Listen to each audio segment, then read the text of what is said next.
Hi, Mr. Chairman, you on?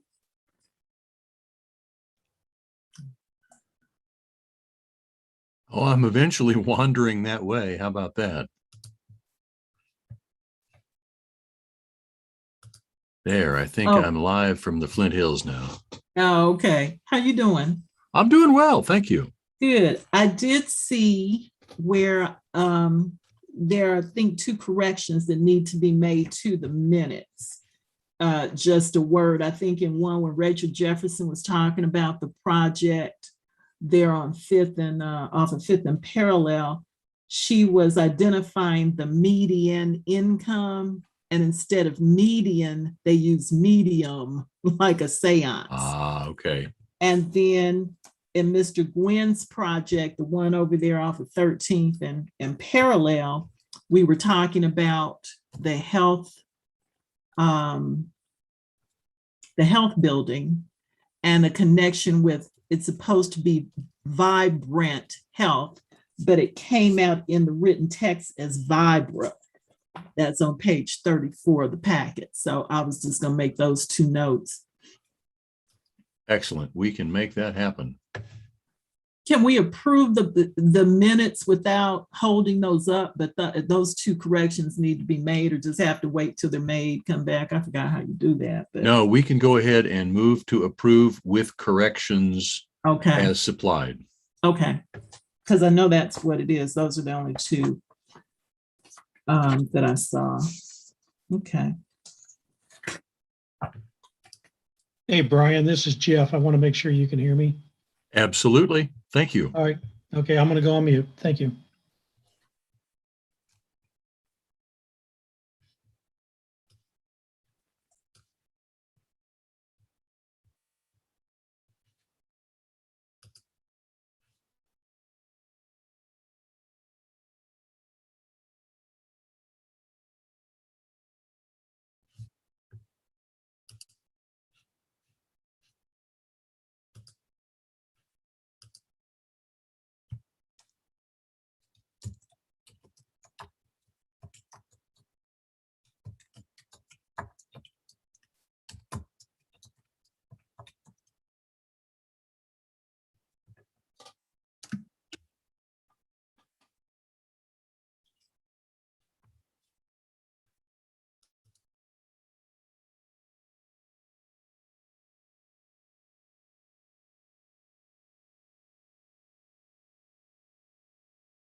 Before we get started, if I could just know who we have from the clerk's office with us tonight.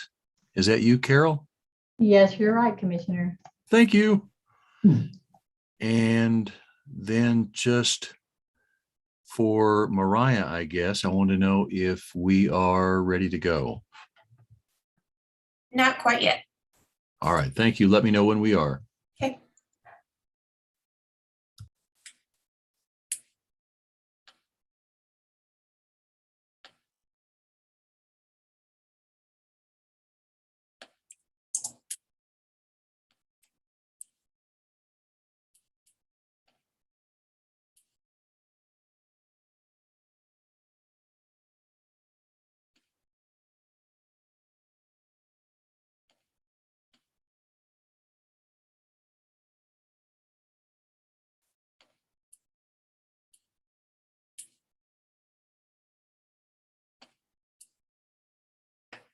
We are now live on UGTV as well as YouTube.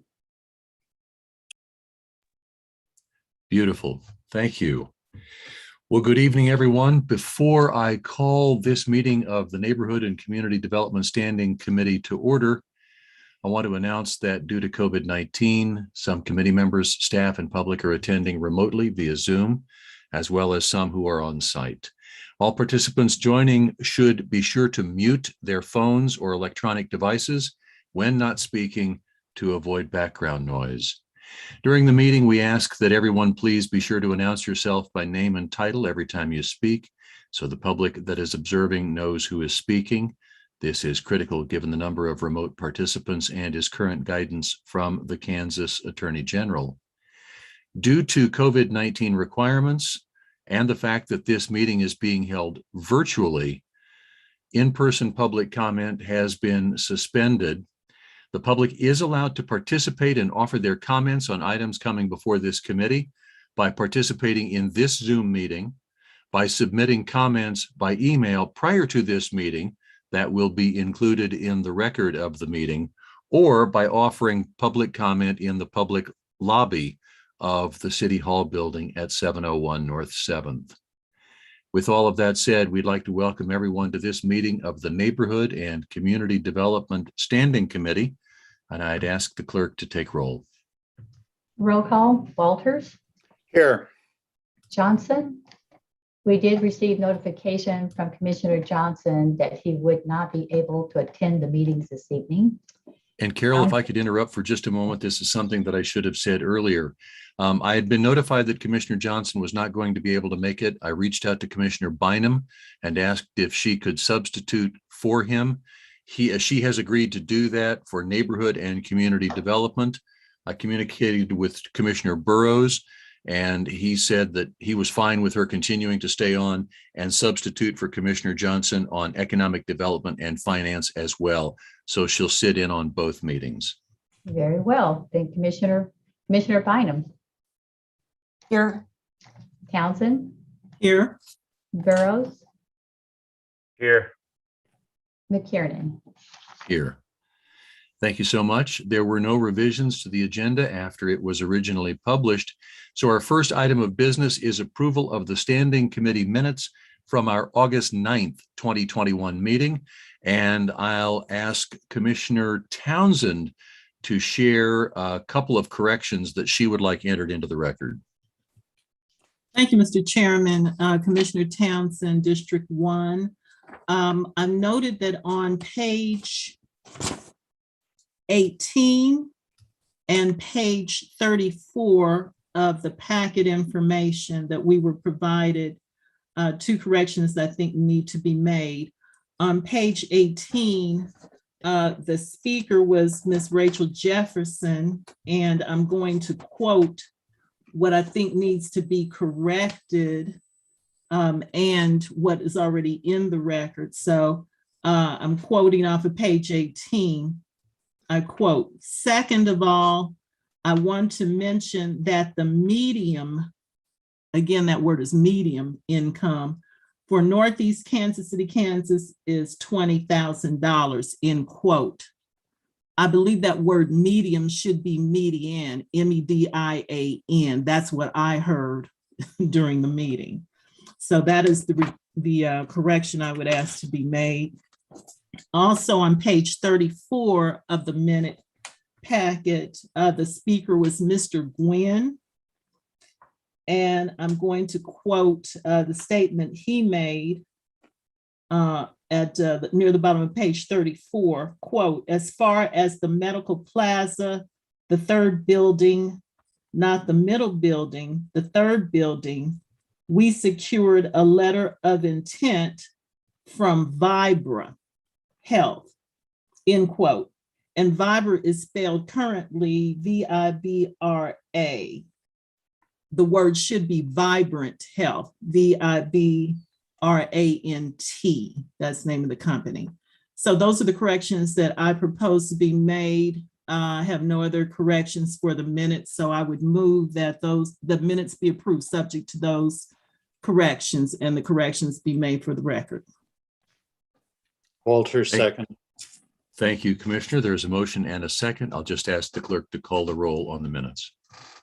Roll call, Walters, Yes. Bynum, Aye. Townsend, Aye. Burroughs, Aye. McKiernan. Aye. Thank you, Commissioner Townsend. That brings us to, I can get back to my agenda. There it is. That brings us to our committee agenda. We have two items, both come from the Land Bank. Item number one is Land Bank option applications. And so we will consider these as 1A, that group, 1B, that group, and 1C, that group, unless we determine otherwise as we move along to do it differently. I'll recognize Mr. Judd Knapp, who is our interim Land Bank manager. Thank you, Commissioner.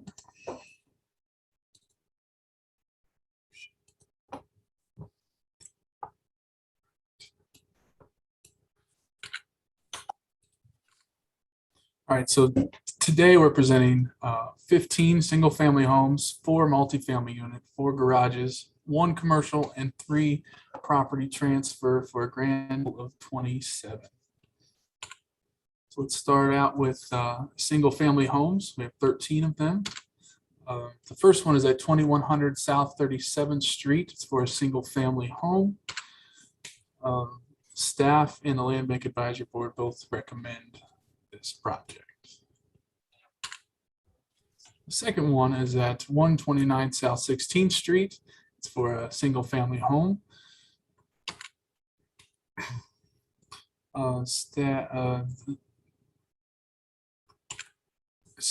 Staff said it would be a challenging build because there's a lot and this hill, it's hilly. So but there was a house there previously that was previously demoed. So a home was there before. The next Mr. one Knapp, is that, yes. I'm sorry, if I could interrupt for just a second. Could you go back one more slide? So I've had questions about these pictures, these that you show in these, and are these submitted by the applicants for the options? And does the applicant say that this represents what the finished product will look like on that lot? Commissioner, I advised them to send me a picture of what they plan to build on that lot to give you like a picture of their plans. I also informed them not to spend money on creating plans until I get approval for the option from this standing committee. And the reason that I ask this time is the little caption that's in the lower right of this particular picture that says photographs may show modified designs. I'm not sure how to interpret that. It also strikes me that a lot of these pictures come in and they look fairly generic and they all have the nice puffy white clouds and a blue sky background. And I just want to get some sense of whether or not they represent what the potential developer envisions as the finished product. Commissioner, that is what we asked for, is to provide a Okay. picture of what close to what they're going to build. I think this would be an interesting design. Actually, I think it would fit on that particular corner where there was a house that burned several years ago, but it just strikes me that every month I look at these and wonder. So if you could please continue to stress that we'd like to see what the developer envisions as a finished product to the best of their ability, that would be great. Thank you.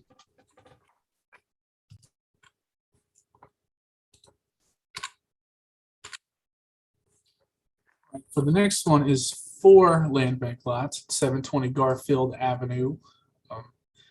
There's 4 lots there for 4 single-family homes. Their frontage range from 25 feet to 35 feet for a total of 120 feet for the 4 lots. They plan for these builds to be 3 beds, 2 baths. They have a 2-car rear entry garage and 1,000 square feet. These will need a narrow lot review from planning. And staff's only comment was the garage access needs to be from the alley.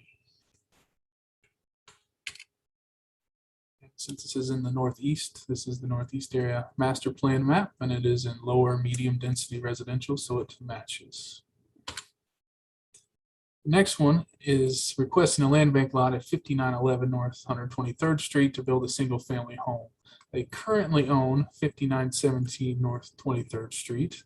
That's to the north, and it's separated by some right-of-way. So their first step is going to be to eliminate that right-of-way, and when you get rid of right-of-way, it automatically gets split in half between the 2 properties. So and also this property is zoned agricultural district, and the next steps for that would be a change of zone, because that would require a public meeting, a vacation on the right of way, building permit, proof of funds, cover billing estimate. The staff comments was due to zoning of AG, this project would require a change of zone and a vacation of right of way. Mr. Knapp, if I could ask another question, if you could go back one more, please, to that. Once again, I should follow my own recommendations at the beginning and say this is Commissioner McKiernan, District 2.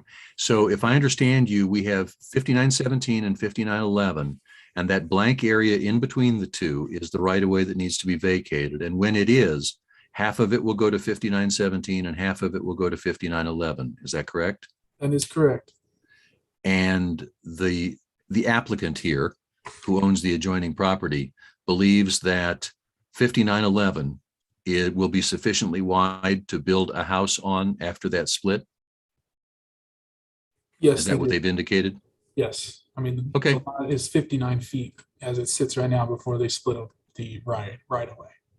Beautiful. Thank you.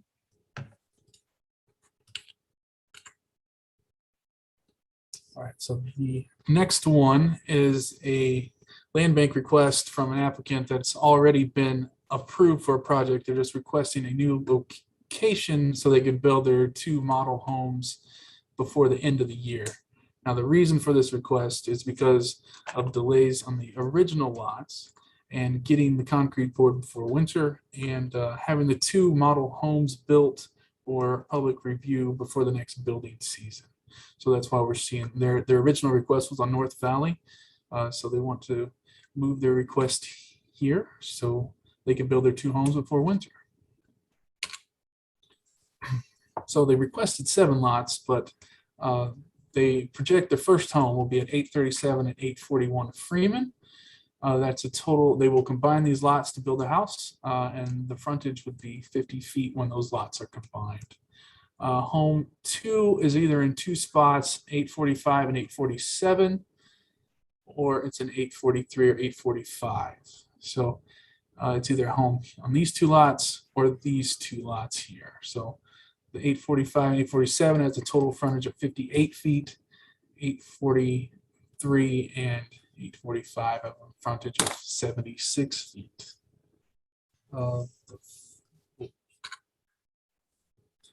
And really quick, if you go back, Judd, one, they are requesting a fast track for this due to the unforeseen challenges of the previous lots. I'm sorry, Catherine, Right. go ahead. They I are agree. requesting a what? This to be fast tracked so that'd be heard on the 14th. Commissioner Walters? Yes. So do I understand that this application, they want all the lots, but they are only committing to build 2 houses. So some of the lots, they have no current plans to develop. Is that correct? That is correct. So this is for the 2 model homes that they plan to Right. have the community. So, group. so what category does that fall into? They don't plan to build homes on this property. They just want the property. It's not a side yard extension. So they would give them either, they would give them back the lots that they did not build on. So the thought is that they just don't know what's under the ground here. So they want to be able to kind of analyze, get someone out there, engineers to look at this whole area, decide kind of which areas make sense for those first 2 homes. And then I think their goal would be to build, homes in this entire, that entire stretch. But if they did not find suitable land, then they would give those properties back. Well, we would actually just never actually deed them over. Well, I guess I'm just trying to process this a little bit. I don't think we've ever given options on property when the recipient of the option has no plans to develop it. Have we? Well, we did this exact thing actually with the same developer on North Valley. So it was the same thing where they requested 6 lots with a promise to build 2, and then either build the rest at a later date, or remove the options on the remaining properties. I thought that particular proposal, they did tell us that they were going to build additional houses there. They were going to build 2 initially, but then build more. Yeah, it's the same. Their same thought is for this location as well. So they're guaranteeing the 2 homes and hopeful that if the property works out and there aren't really unforeseen site challenges, that they would build this as well. Okay. Thank you. Commissioner Burroughs? Thank you, Mr. Chairman. Mine's right along with Commissioner Walters' questions. So we have 7 vacant lots, and do those lots have to be replatted in order to identify the properties? Because I see 7 lots, which is potential for 7 homes if you build row houses or whatever you would choose to build there. And now I'm seeing 7 lots being utilized to build just 2 homes. So they would not just build 2 homes on those 7 lots, if that makes sense. I think what Judd is suggesting here is that they would combine. So for example, that 841 and 837, those are both 25-foot lots. So they would likely replat those and combine those for a single home. I do know the applicant is online if they have more information, but my guess is that they would have a minimum of 4 homes on these 7 lots. Carol, I have seen Rick Warner in the attendees list. I think he's had his hand up. If we could promote him, then maybe he could directly answer some of these questions.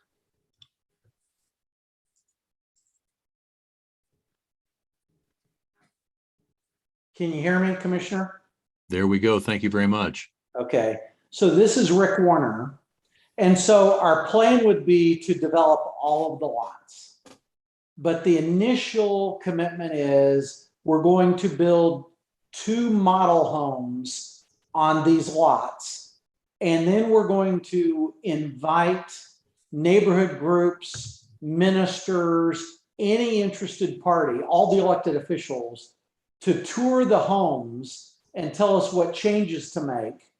And then so long as we don't find any environmental issues that would make the lots undevelopable, we would then develop the rest of the lots. So it's a little awkward in that we don't know, we haven't had a chance to do any environmental inspections on these lots. We're still trying to get the first two finished before the end of the year. And so that's why we're asking for transferring 7 lots. We'll commit to build 2 homes. If we didn't build out the rest of the lots, we would, in the agreement, we would agree to deed those back. But that's not our intent. Our intent is to develop all of the lots, but we don't know environmentally what's on the site yet. And so that's why we're asking for more lots initially, so that at least we can get 2 houses done by the end of the year. Thank you, Mr. Warner. Commissioner Burroughs.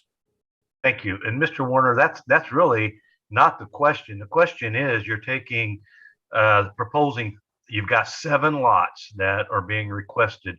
And if I read correctly, you say 2 homes, but you're wanting to combine 4 lots. That would leave the potential possibly for a 3rd home, where in the past, these lots, I guess I'm just a little confused as to why we were giving 7 buildable lots for 3 homes, maybe 4.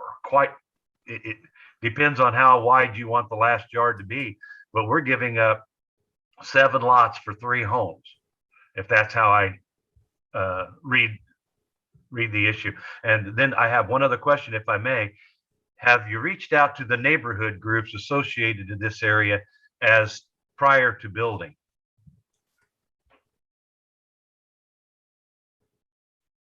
Commissioner, this is Judd Knapp. I have an answer about the neighborhood group. We did email the neighborhood group and Groundworks, and they had a question about what was the size and quality of the construction that was. And the size is 3 bedrooms, 2 baths, 1,100 square feet.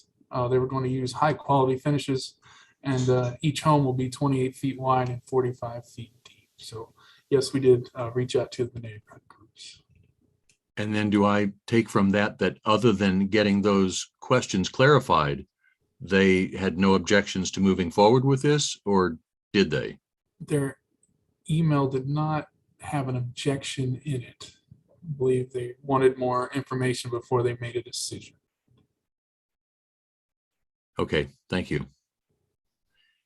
Ms. Carter, I'm going to put this conversation on hold for just a second and then ask about the previous options that we had approved a couple of meetings ago on North Valley, just south of the Boys and Girls Club. Would this action then mean that we are terminating the options on those properties and we're taking them back into the land bank, or keeping them in the land bank rather? That is certainly up to you. Our request would be to keep those options with Mr. Warner's company for now, as we keep working with the community group there to see if we can make this a win-win situation for all involved.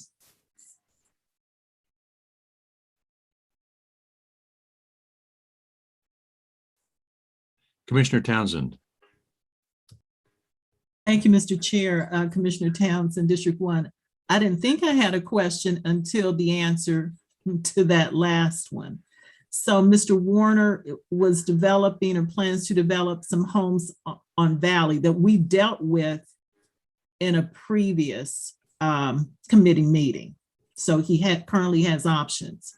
My understanding of this was, this is a new ask and not an exchange. Is that correct? Correct. Okay, so his Valley project is as it is, months ago. So this is a new ask. But it sounds to me as though it's the same approach. He's asking for these, 7 lots. 2 homes are going to be built as demonstration homes for the neighborhood, anyone else who is interested to look at and help advise as to what the future homes should look like. So same process for these Freeman properties, correct? Okay, it's not an exchange for the Valley homes. All right, thank you. I just want to make sure I was clear on that. Thank you. Thank you, Commissioner. I apologize for muddying the waters. I wasn't clear if this was an exchange. I appreciate you making that clarification. Any other questions or comments on what would end up being A5?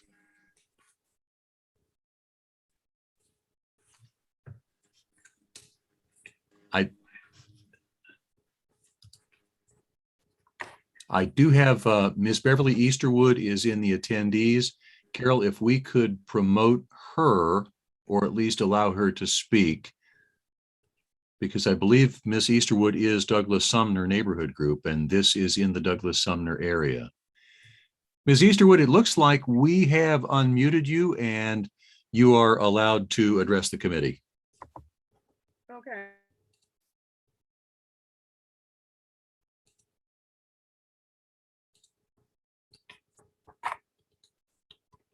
Ms. Easterwood, I heard you say okay. It was a little faint. So if you can just speak up, go ahead and share your comments with the committee.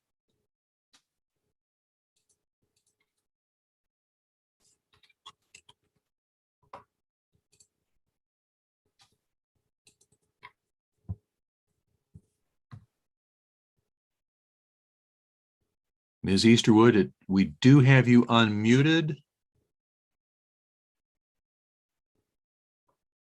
You should be able to address the committee.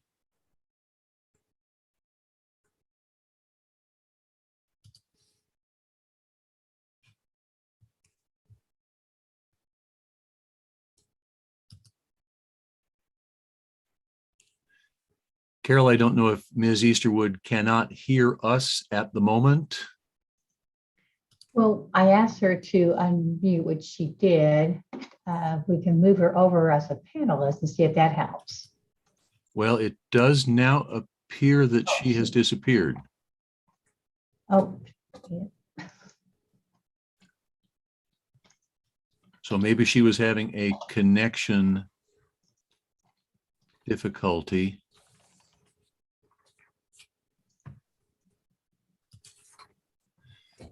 Committee, if it's okay with you, we do have two other groups of homes within this first group of land bank options. We could have Mr. Knapp rather, present those. And when we get Ms. Easterwood back, we will bring her back to address the committee.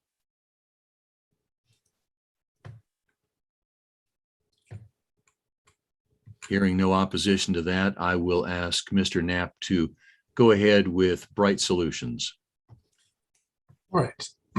Bright Solutions currently has 4 properties from the land bank. 2 have completed options that you see construction on below, the 2 pictures below, and 2 are still in the option period, but should move to the construction part very quickly. During this, in your packet here, they're requesting additional land bank properties, a total of 10 lots to build 6 homes and 2 duplexes. Their first location is at 810 North 10th Street and 1007, 1013, and 1017 Armstrong to build 4 single-family homes. They plan to be 3 beds, 2 baths, 1,800 square feet. Staff did say insulated concrete form construction and an on-site engineer will be required for the entire building process. Second location is at 1238, 1242, and 1244 Osage Avenue to build 2 single-family homes. So that's combining 3 lots and building 2 homes on them. They plan to be 3 beds, 2 baths, 2,100 square feet. Staff did say that the driveway will have to come off the alleyway. So the picture will not represent actually what the garage will be in the rear of the home. And the Land Bank Advisory Board recommends the project. Okay, 2 things, Mr. Knapp. If you could go back 2 slides, 1 more, please. Right there, and stay there for just a moment. I'm looking over, and we do have Ms. Easterwood back with us now.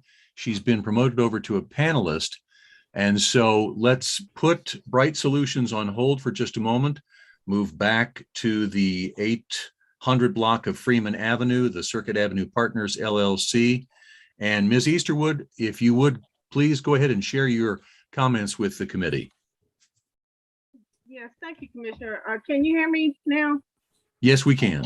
Okay, great. Okay, yes, I just saw the email that Judd had sent out today. And so I didn't have any knowledge that this application was being put forth. I have not talked to the developer directly. He did send an email after I had told Judd that I would like to have more information about the property. But we have not, it should not be considered an endorsement or approval of the project. We'd like to have some more information. The developer said that he had built several properties in the Kansas City, Kansas area, as well as across the country. Is there any properties that you could give us addresses of that we could go by and look at them and see, what type of quality you're talking about, or even better, what in the similar design do you have built any of those in the area that we could go look at?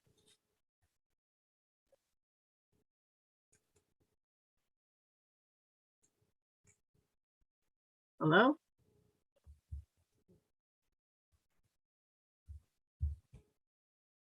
Hello? Well, there I go, just talking without unmuting myself. What do you know about that? So we're having technical difficulties all the way around, except my technical difficulty. Anyway, we thank you for those comments to the committee.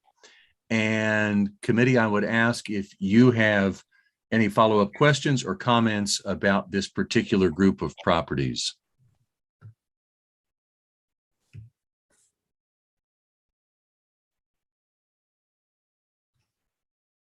Commissioner Bynum.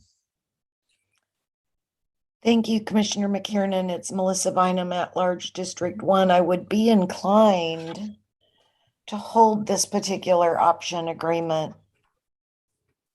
for the time being, so that the builder can talk more with this neighborhood group. Thank you, Commissioner. Commissioner Townsend. Thank you, Mr. Chairman.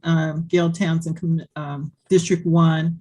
I'm inclined to support Commissioner Bynum's request for two additional reasons. One, the absence today of the in-district commissioner on the committee, and also what I believe the reasonable request from Ms. Easterwood that was just made to get more information and more opportunity to talk with the developer. So if it's appropriate, I would move to hold, I guess this is A5, those properties over to the next meeting of this committee, and allow for the presence, hopefully, of the in-district commissioner, and also to give Ms. Easterwood, the neighborhood group, additional time to get their questions answered. Thank you, Commissioner. I do see that the applicant, Mr. Warner, has raised his hand again, and give him some time here to supply some additional information to Ms. Easterwood and to us as a committee. Mr. Warner? Sure. Yes, go ahead. All right, Brian, I apologize. I had to click on something, so I lost you for a second. But our goal here was to try to get two houses built so everybody could look at them. The previous lots we were going to develop, and they would have been in the ground already, except that there was a disagreement between the city and Mount Carmel on who had the right to those lots. And so that's the only reason why we didn't proceed with those two lots. I'll be happy to get additional information to the neighborhood group. If she wanted to look at previous developments at about 114th and Parallel, there's a senior development called Hazelwood that we developed a different. I had a different partner with that. actually is a developer with Nebraska Furniture Mart and I, developed Hazelwood at 114th and Parallel. We can show more pictures. We've sent Judd pictures, but our goal was to get these in so people could comment just on the first two. The lots are, the reason why we're going for combining lots, the homes are 28 feet wide, the carport's 14 feet wide. So we're 42 feet wide. And so that's why we need 50 feet frontage, because of the size of the carport and the house. But if we delay this again, there's no way we'll be able to get this by winter. And so that was the reason for asking for consideration. We bowed to the city's request on Mount Carmel because of the disagreement with Mount Carmel, who has the right to those lots. And so we're going with this. So with that, I'll shut up. But that was the rationale behind all this. Thank you, Mr. Warner. The committee will take into consideration what you just said, and we'll make a decision on this group of properties in just a moment. Mr. Knapp, if you could move forward to the Armstrong and Osage properties, so the Bright Solutions. And beyond that, one more. Beautiful. I love the fact that these properties are being proposed for the 10th and Armstrong area.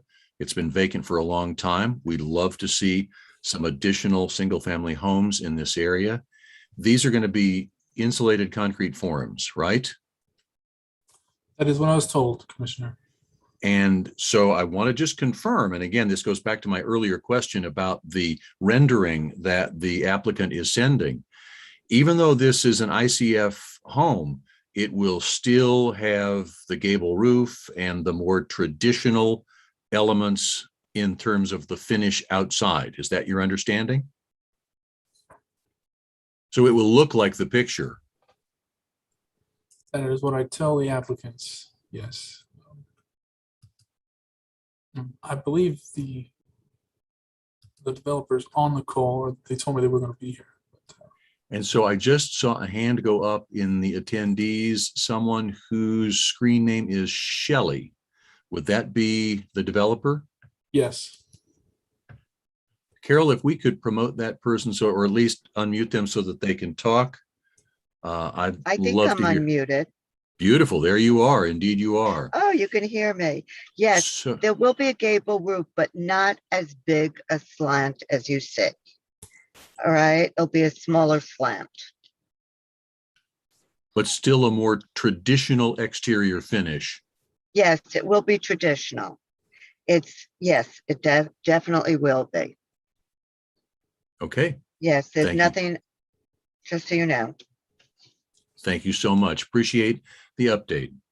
I had seen Commissioner Burroughs' hand at one point. Mr. Chairman, by mistake. Thank you. Oh, thank you, Commissioner. So that brings us to the end of the A group. Commissioner Townsend had suggested, or had made a motion actually, that we set aside the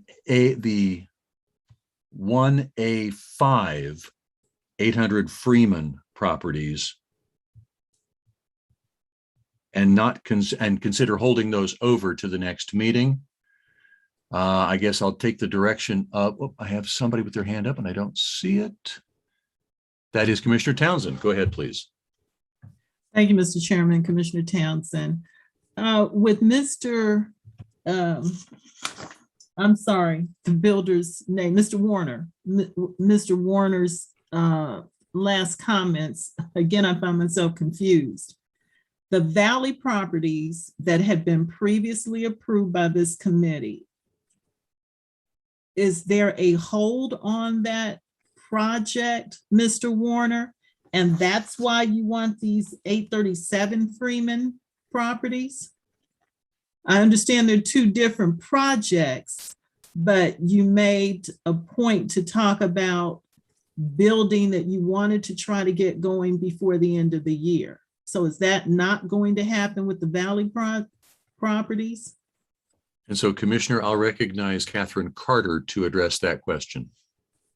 Thank you, Commissioner Catherine Carter, Director of Economic Development. So just what is going on with the Valley properties is we had moved forward.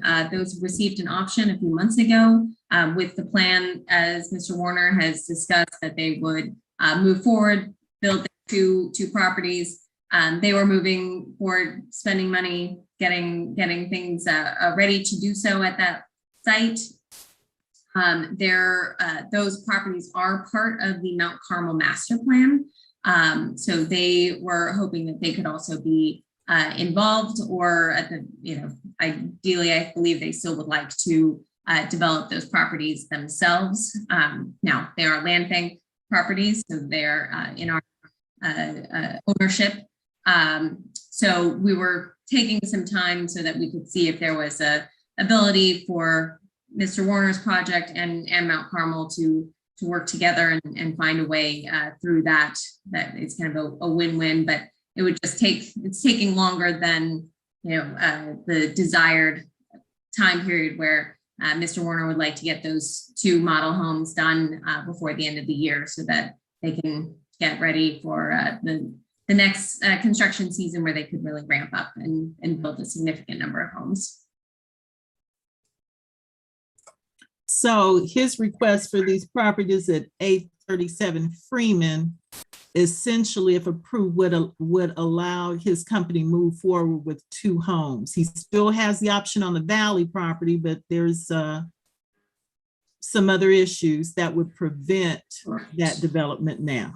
Okay. Yeah. So this would just be to build those two homes still this year in 2021 in the next 2 months. And then hopefully by the time that we get to construction season next spring, we'd be in a situation where we could move forward on the Valley properties, or there is some other agreement with Mount Carmel at that point.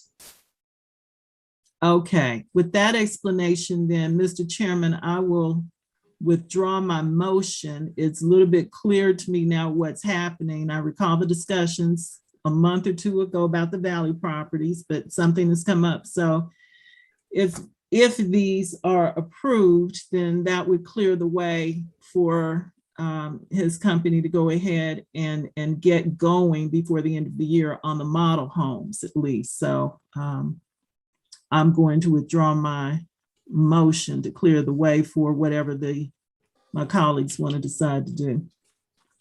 Thank you, Commissioner.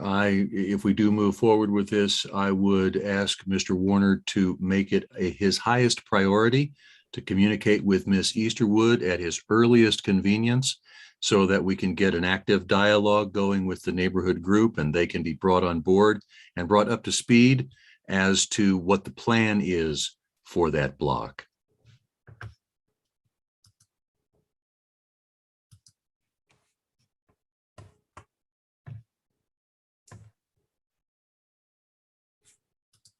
All right, I'm looking, don't see. Okay, at this point in time, committee, I'll get direction from you. We have in Group A, we have numbers 1 through 7 different groups of properties. We can entertain a motion for 1, 2, or all 7 of those groups of properties for options for single-family home construction.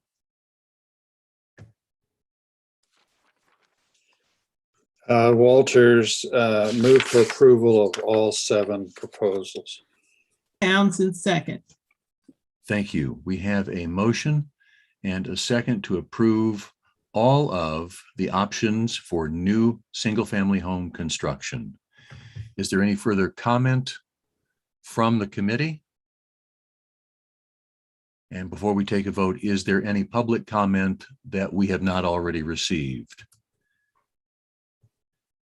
The clerk's office received no public comment, but we do have we have Shelley and Beverly Easterwood both have their hands up again, but they've both already spoken. All right. Well, at this point in time, I also see.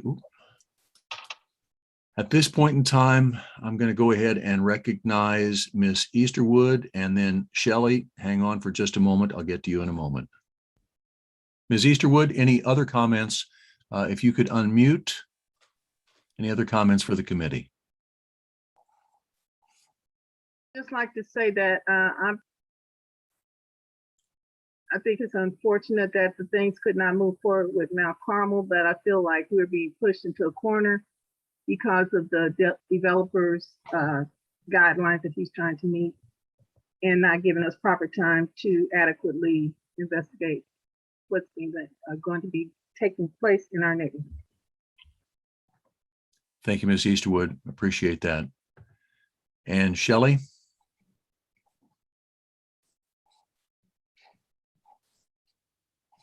If you could go ahead and unmute. Unmute. Okay, am I unmuted? You are. Okay, great. I just want to make sure I know what got approved. The Armstrong First of all, properties. nothing yet has been approved. I know, it hasn't been approved. I meant Okay. tentatively. All right. Okay, yeah. It is Armstrong, also 10th. Was that correct? What is on our agenda are Yeah, a total of 7 properties. okay, 1 on North 10th, 3 in the 1000 block of Armstrong, and 3 in the 1200 block of Osage. Those are up for consideration as submitted. okay, great. I have just one other question. What about the commercial one? That Is has that not on yet the- been, that has not yet been considered. We'll get to that in a bit. Oh, okay, it's a separate thing. Okay, thank It you. is. That's all Thank I you. wanted to know. Thank you very much. Commissioner Bynum? Thank you, Mr. Chair. Melissa Bynum, at-large District 1. With regard to the Ms. Easterwood's comment, and I suppose a procedure question in general, the land bank applications go to the members of the Land Bank Advisory Committee, I believe.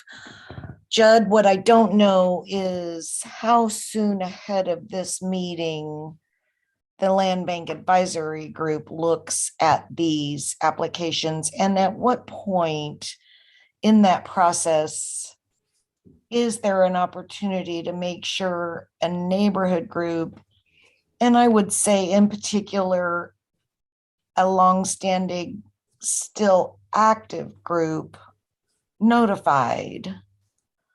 In other words, what were the missed opportunities to bring Douglas Sumner neighborhood into the conversation around the properties on Freeman?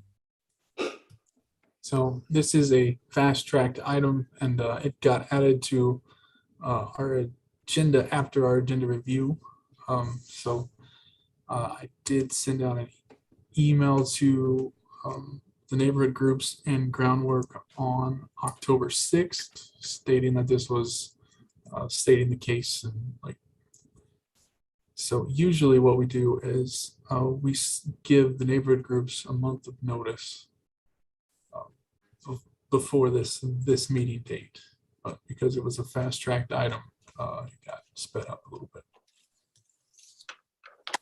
And I would add as well that we encourage and highly recommend that above and beyond Judd's notification to the NBRs and the neighborhood groups, that the applicant does work with the neighborhood group throughout the whole process. So this is, that's kind of part of that option time period, is to work with the neighborhood group.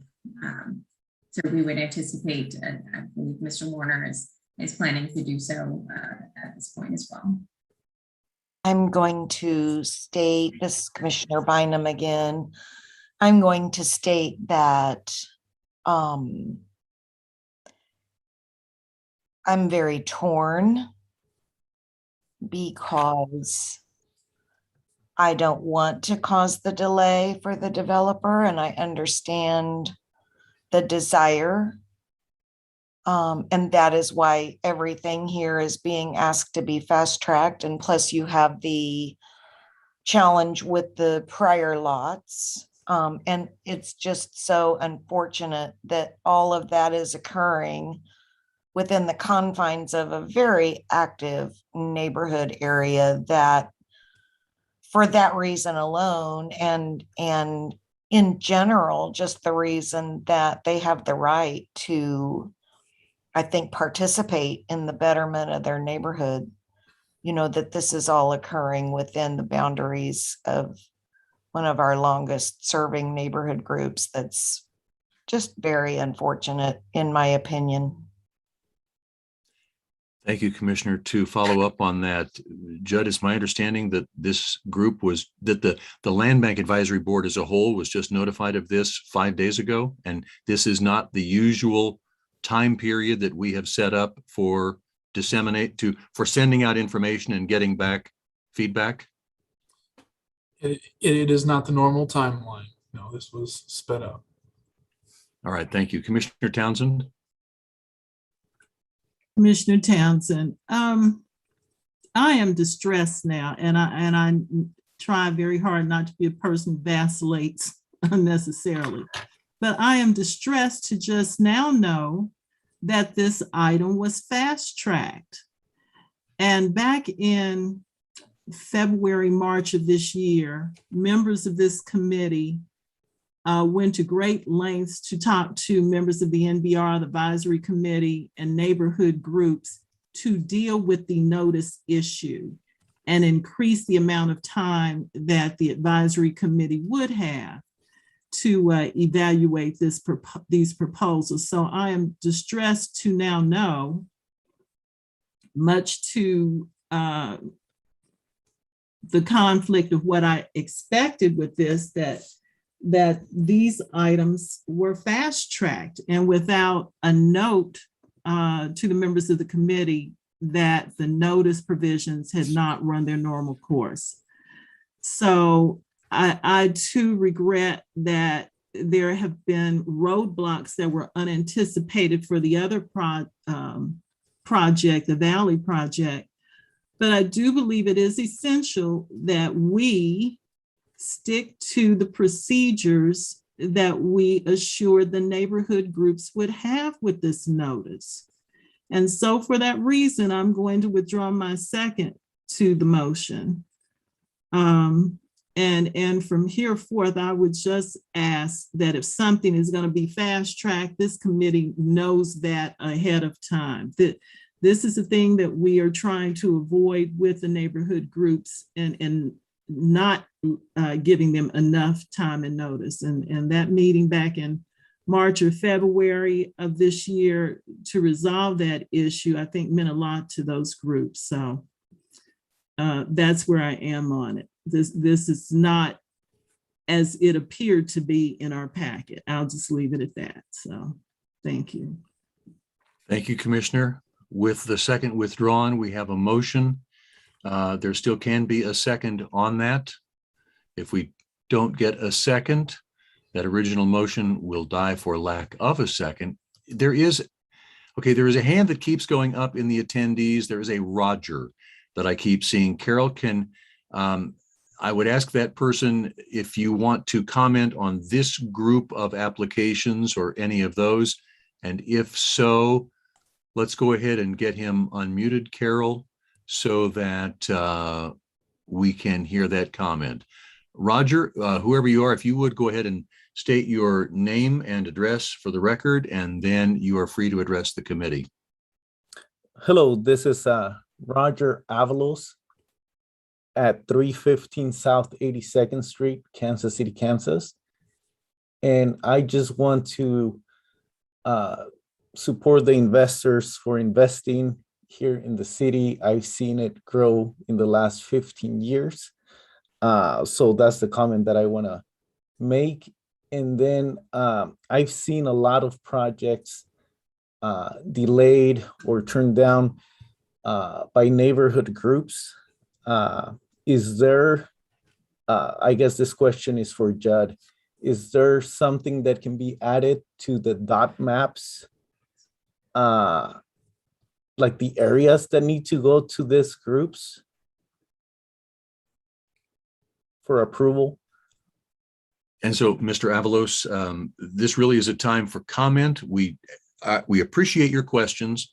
Mr. Knapp has taken note of those, and we are constantly trying to refine our procedure so that we can balance all of the desires of all groups and make sure that we have the best possible progress in all of our neighborhoods that is beneficial to all involved, both the developers who are coming in, as well as the folks who have lived in those neighborhoods, in many cases, for decades. So we're always trying to strike a balance there. But Mr. Knapp, if you would please make note, I do believe, Mr. Avalos, there is communication with any applicant about the relevant NBR, Neighborhood and Business Revitalization Organization, as well as the neighborhood groups that are involved in any particular area. Thank you. You are welcome. And I do see that Mr. Warner has his hand raised again. Mr. Warner, one last comment for the committee, please. Yeah, I would just make a commitment that if the neighborhood group is available, I'd be available to meet with Miss Easterwood pretty much anytime on Thursday. And so she could pick a time, you know, anytime after, say, 8:15, all day Thursday, and I'll bring plans. We've submitted for building permits on the other sites. So we've got the full plans, the finishes, everything submitted to the city. And I'd be happy to sit down with her Thursday morning and go through and answer any questions she could. I'd also have some of the other partners on the phone so we could address any concern she has as well. I just want to make that commitment. That's all. Thank you so much. I just would point out that that meeting would come after the potential approval of the options. So we are back to where we were. We had a motion by Commissioner Walters to accept all of Group A as submitted. Is there a second?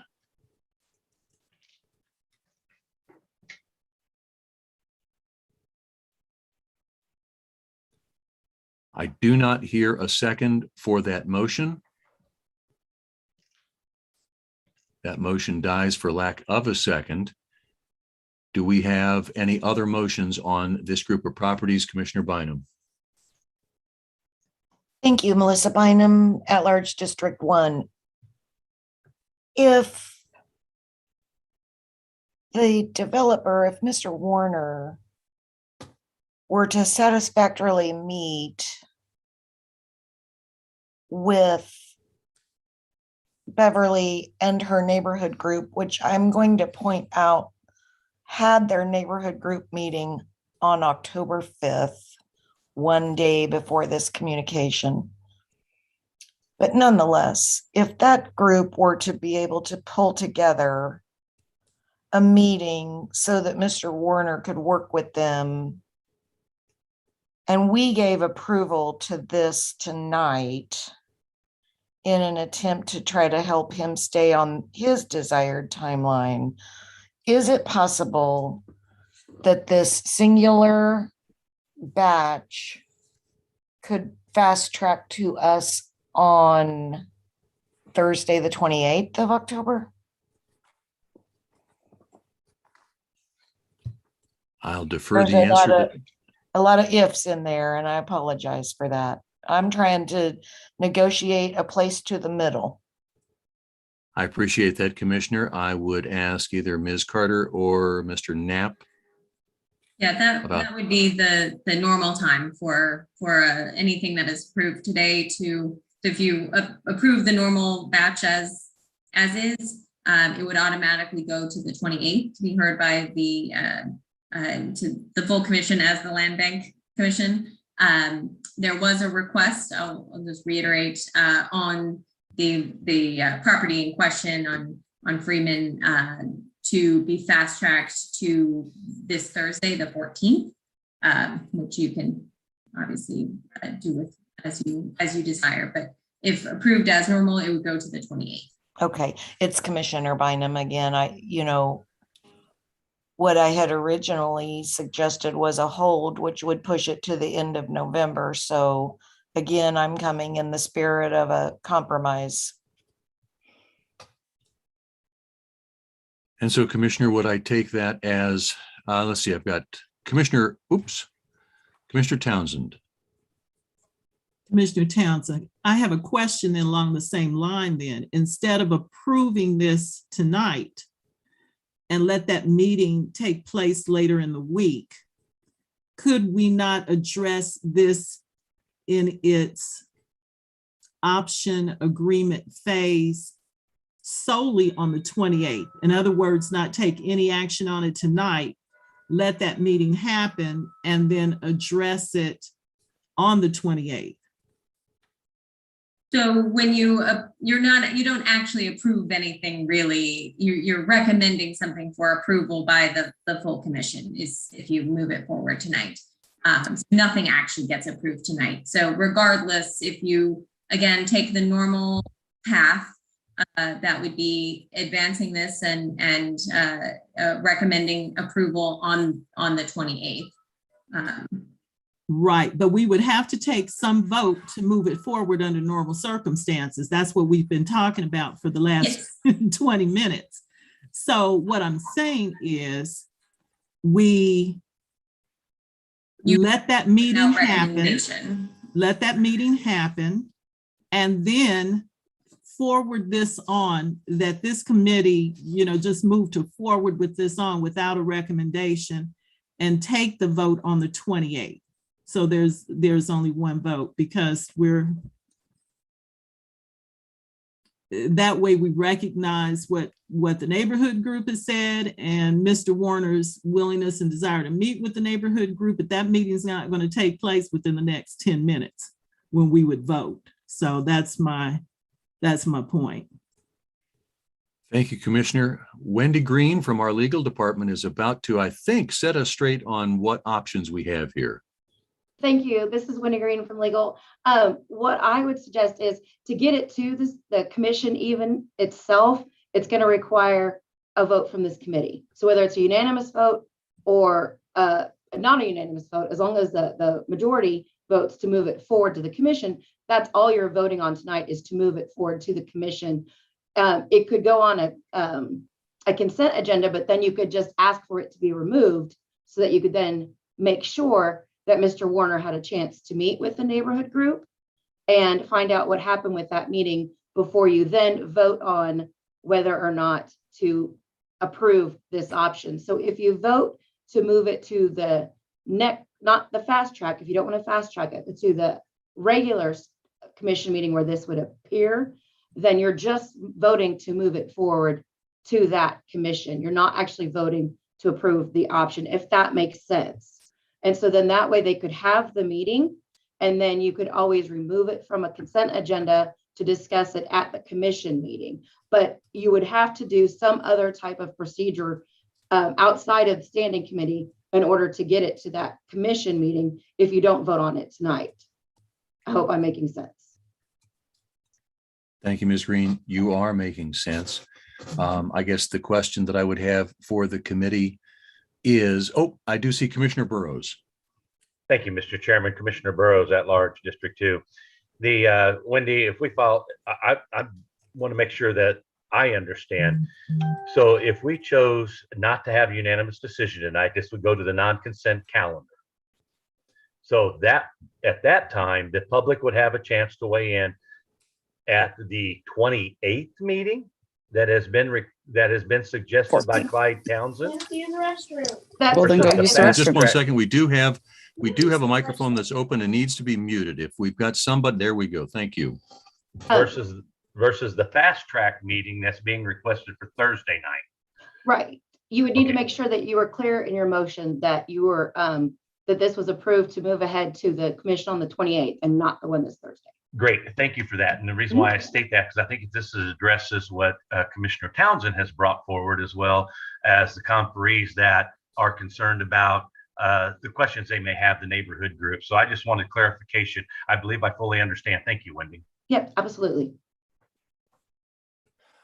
Commissioner Townsend, I'm sorry, Ms. Cobbins. Good evening, Commissioner Chair. I do wanted to just make note also that that item was added to the agenda for this Thursday. It was contingent upon it being fast tracked. So it is on the agenda for this Thursday and it's not on the consent agenda of the land bank. Thank you, Ms. Cobbins. I think the concern of the committee on that is that is not enough time for the neighborhood group and the developer to meet and have a substantive discussion, and therefore the desire is to move it back to the 28th.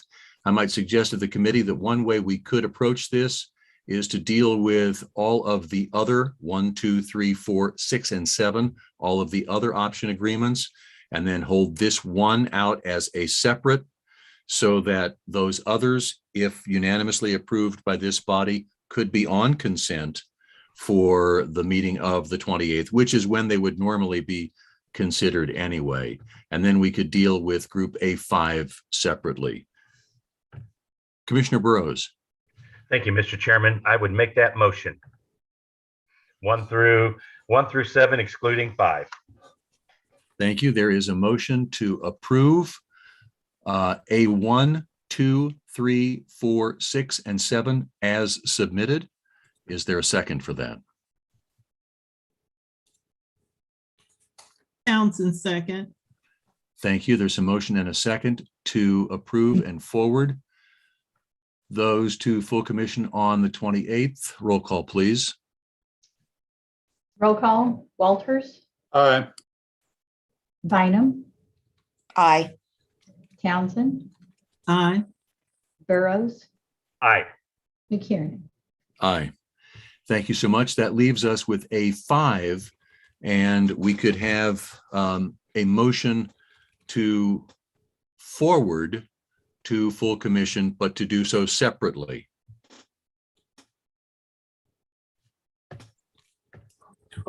Mr. Chairman, Commissioner Yes, ma'am. Townsend, I so move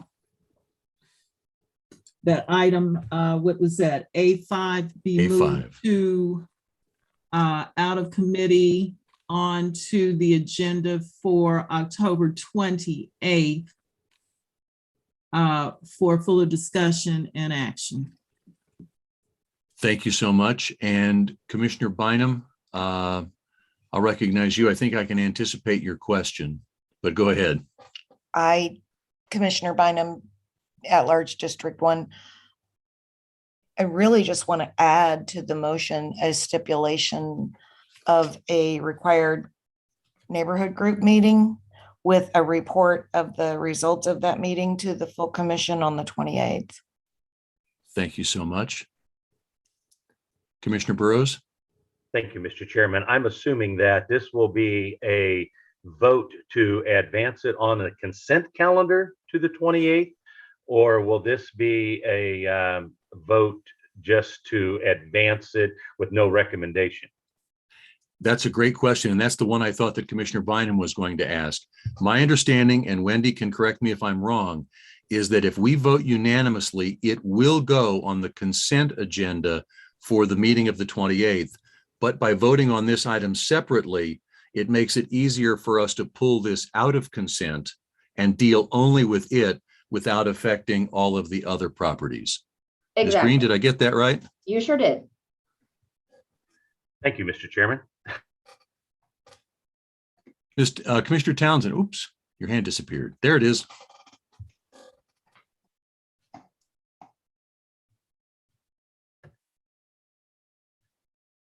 And Commissioner Townsend, if you are speaking, you are muted.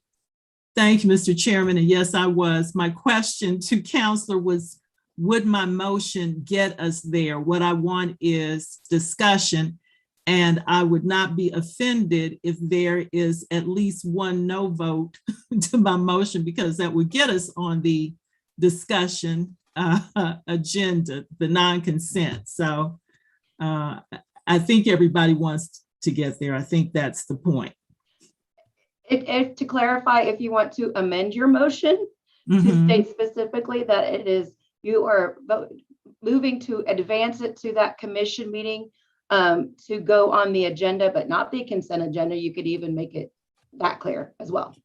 Okay, I like that revision. So moved. I'm in my motion that it advance to the October 28th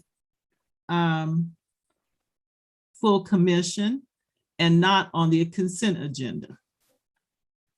Thank you so much. I have to confess, I've lost track. Have we had a second to that motion? We have not. Thank you. Is there a second to Commissioner Townsend's motion? Commissioner Burroughs? Thank you, Mr. Chairman.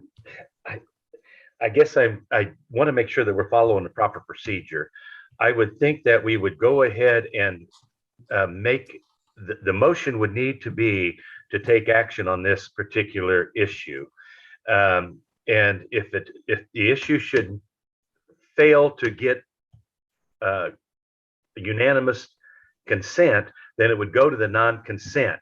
Then the next motion could be to put it on the 28th versus trying to combine the motion. I am just trying to ensure that we're following the proper procedures, Mr. Chairman.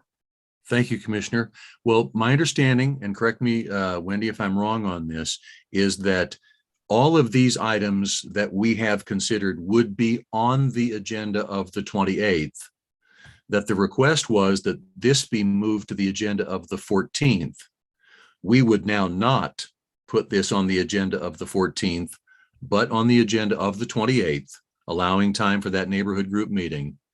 And Commissioner Townsend's motion will ensure that this item is not on consent on the 28th, but rather it will ensure that we have a discussion of this item as a commission. Is that correct? That's correct. And that can be done by motion. It doesn't necessarily require that one person not vote to get it on so it's not on the consent agenda. You can move that it not go on the consent agenda as well. And that's absolutely fine. Commissioner Burroughs again. Thank you, Mr. Chairman. And Wendy, thank you for that clarification. I would just wanted to ensure that we're aware of how the process is going to work here this evening so that we don't find it on the consent calendar on the 28th to send the message that the committee is supportive of the project by consent. So thank you for that clarification. You're welcome. With that clarification, is there a second for Commissioner Townsend's motion? Walter, second. Thank you. There's been a motion and a second. Roll call, please. Roll call, Walters, Aye. Johnson. I'm sorry, Commissioner Bynum, Aye. Townsend, Aye. Burroughs, Aye. McKiernan. Aye. Thank you so much. That takes us to item 1B. Mr. Knapp.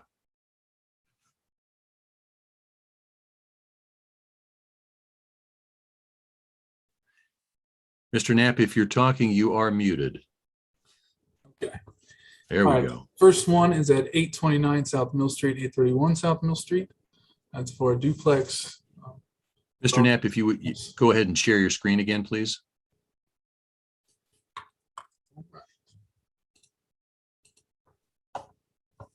Thank you. All right, so it's at 829 and 831 South Mill Street. It's for a duplex. It is already zoned R2B for a two-family district that will allow this duplex. Both units are going to be 3-bed, 2-bath, and 1,100 square feet. Staff said insulated concrete form construction will require an on-site engineer and required for the entire building process, and the Land Bank Advisory Board recommends the project. Bright Solutions' second duplex is at 1220 Pennsylvania Avenue. It is for a duplex. It is zoned RP5. I did check the land bank history and ownership of this lot, and the land bank does in fact own it currently.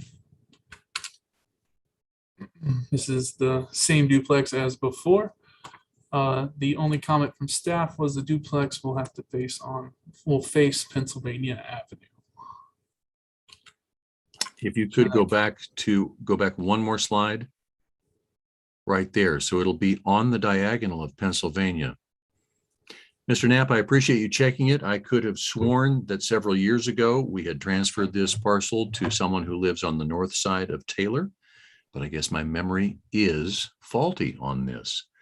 So does the committee have any comments or questions for Mr. Knapp?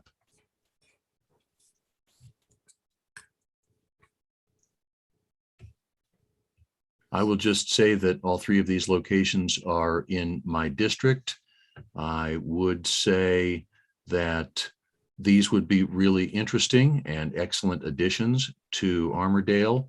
I would hope that we will get product that is as nice looking as the photos that have been submitted to put in your presentation.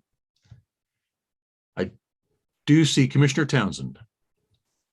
Mr. Chairman, might I offer that we just, as we've done in past, just take action on each of these sections, and that might move this a little bit, along, and it keeps the record maybe more clear. I would move to approve items B1 and 2 then. Thank you, Commissioner. There is a motion to approve items B1 and B2, all of the multifamily option proposals. Is there a second? Commissioner Burroughs, second. Thank you, Commissioner. Appreciate that. Is there anyone from the public who would like to comment on these particular applications? And I'll ask Ms. Godsell if we received any communication about these applications. No communication has been received, and I see no hands raised. Thank you so much. There's been a motion and a second to approve as submitted. Roll call, please. Roll call: Walters, Aye. Bynum, Aye. Townsend, Aye. Burroughs, Aye. McKiernan. Aye. Mr. Knapp, that takes us to Group C, new construction garages. Thank you, Commissioner. So the first one is that requesting the land bank at 327 Franklin Avenue. They currently own 329 Franklin Avenue. These are the plans that were submitted. Staff said could build a garage on the current property, would have to demo the current accessory structure, and the garage entrance would have to come out the alleyway. And the Land Bank Advisory Board recommended the project, and staff did not. It is in the lower medium density residential from the master plan. I did go by and take some photos of the house. The house is currently in the process of being rehabbed. So for the next one is at 845 Reynolds Avenue. They currently own 843 Reynolds. They want to build a garage with a patio and an outdoor kitchen. Staff, again, did not recommend the project. They would have to demo their current accessory structure, and the garage entrance would have to be up the alley. Land Bank Advisory Board did recommend the project. Go by and take a photo of the lot. Next one we have seen before is they're requesting the lot at 919 Cleveland Avenue. They currently own 913 Cleveland Avenue. They want to build a 2-car garage. Staff said it's not recommending the project, that they can build their garage on their current property. And the Land Bank Advisory Board did recommend for approval. The medium higher density residential area. So we have seen this one also before at 1210 and 1214 Waverly Avenue. They currently own 1213 and 1215 Haskell Avenue. They want to build a garage with an accessory dwelling unit above it.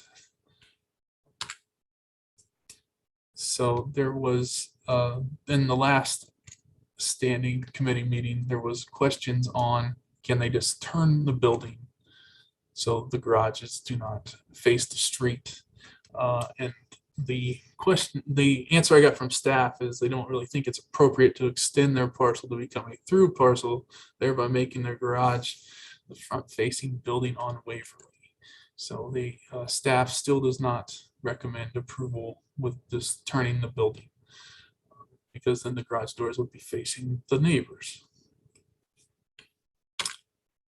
I did take a picture. The first picture on the left here is from the back of the, they are requesting these parcels here. The second picture is the front of the homes that they currently own. So the garage will be built back here. And that concludes the garage section. Thank you, Mr. Knapp. I will just say before I recognize Commissioner Townsend that I just am not in favor of those last two requests on Waverly Avenue. Although I am open to further information. Commissioner Townsend. Thank you, Mr. Chairman, and for your comments. What I wanted to recommend, if you don't mind, is starting at C1 and taking each of these individually to allow time for further discussion. I have revisited each of these and do have some comments. So if you don't mind, with regard to C1, the property at 327 Franklin, staff is not recommending it, but I've visited that location and I was distressed because the property that's already owned by the applicant is in serious need of work.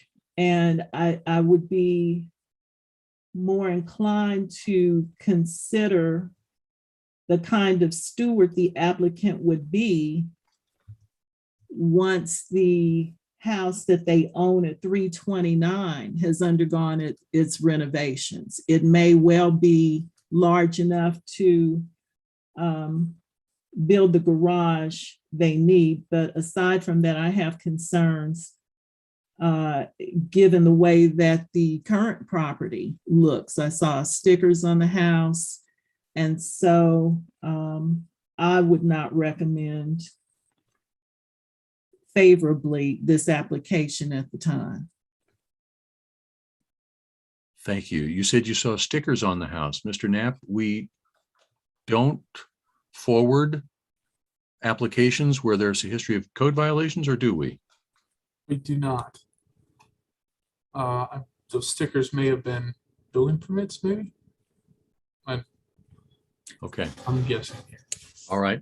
Commissioner Walters. Well, this is a comment about item 4, and I know it's listed as a garage, but to me, that's a house with a garage underneath it. And I don't know that it really matters whether we call it a house or we call it a garage, but if it's got living quarters in it, it's a house that could be sold as a standalone house. And I don't know if people look at it differently if they call it a garage versus a house, but to my mind, that's a house that's being proposed to be built on Waverly. And I think we should evaluate it in that way. Thanks. Thank you, Commissioner. So you're looking at the fact that there's an accessory dwelling unit with each of these structures as effectively making it a house with a garage. That's correct. Thank you. Appreciate that clarification. Commissioner Townsend.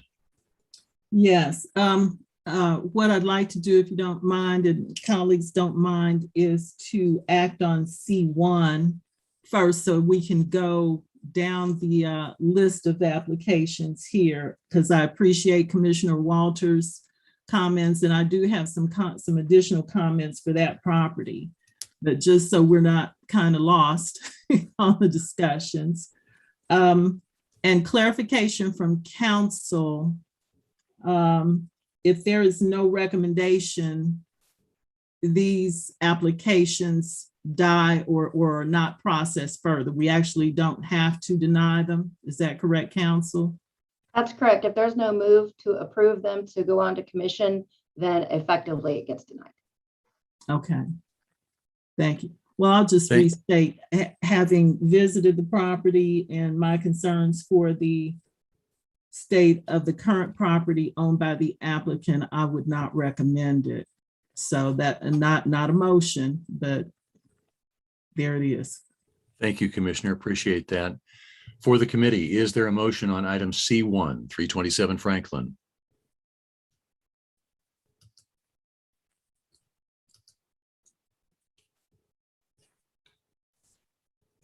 I do not hear a motion from the committee. Just to be sure, I'll ask one more time if there's a motion on item C1. I don't see any hands and don't hear a motion. So C1 does not move forward by by virtue of no motion. That would bring us to item C2, 845 Reynolds Avenue. Commissioner Townsend. Commissioner Townsend, one last thing with regard to the applicant for 327 Franklin. I want to encourage them to keep going forward with whatever improvements are being made to 329. I think it would be we would be better able to evaluate their request for land bank properties if we could see improvement in the type of steward they are with the current property there. So just that comment. Thank you. Thank you, Commissioner. And I would remind anyone that if an item does not move forward in any given committee meeting, the applicant can reapply in the future. I continue to see a hand that disappears in the attendees. It appears that it's Mr. Avalos. Carol, if we could go ahead and unmute Mr. Avalos. And do you have comments? First of all, your name and address for the record. And then do you have something for the committee on item C1, 327 Franklin? Yes, this is Roger Avalos, address 315 South 82nd Street, Kansas City, Kansas. And I'm the representative for Ms. Armador Portillo. Just want to let you guys know that they just bought the property at the end of July from Robin E. Stewart. They have cleaned the property, picking up trash, cutting the grass, and this is going to be their first home. They're renting currently, so they bought this as their home. So just to clarify, the state of the house, they just bought it like that. So they would like to improve it, make an addition, and build that garage. Thank you, Mr. Avalos. What I would say is that since it did not move forward tonight, the family can continue to make the improvements to the house that they own and can come back to the land bank with a new application at some point in the future.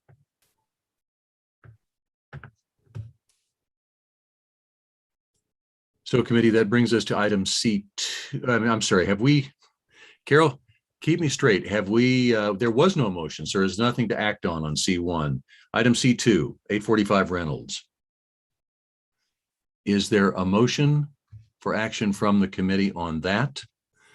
I will say that this one is in my district. While I appreciate the input from the Staff Advisory Committee, at this point, I would not be averse to allowing the current property owner to acquire this particular property, one lot up from Mill Street, east of Mill Street. This Commissioner Walters, I agree with you, Brian, and I move for approval. Thank you, Commissioner. Is there a second? Townsend, second. Thank you so much. There's a motion and a second to approve C2 as submitted. Roll call, please. Roll call. Walters, Aye. Bynum, Aye. Townsend, Aye. Burroughs, Aye. McKiernan. Aye. Thank you so much. I think it will be a good addition to Reynolds Avenue. That brings us to item C3, 919 Cleveland Avenue, Mr. Jesus Leyva. I believe we held this over last time, and I would ask Commissioner Townsend if she has any insight on this property. Thank you, Mr. Chairman. Yes, I have since that last meeting last month visited this area. I would have to, or would like to commend the owner applicant, Mr. Leyva. He owns property at 913, which is a delight to look at. Beautiful. To the north of the 913 property, he is landlocked. There's well, it's formerly land bank, but it's not a land bank anymore, but he can't go that way. He can't go east. And while it is true that he could probably build a garage on what he has been a good steward in keeping the lot for which he has applied cut. I've driven by there several times, didn't know that this was part of the request, but it's always well done, as is his other property. So here's just the opposite situation. I would move to approve his application. Thank you, Commissioner. There's a motion to approve item C3 as submitted. Is there a second?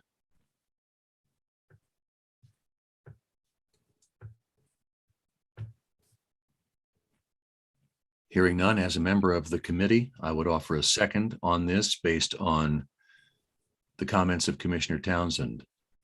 Any additional comment or questions from the committee?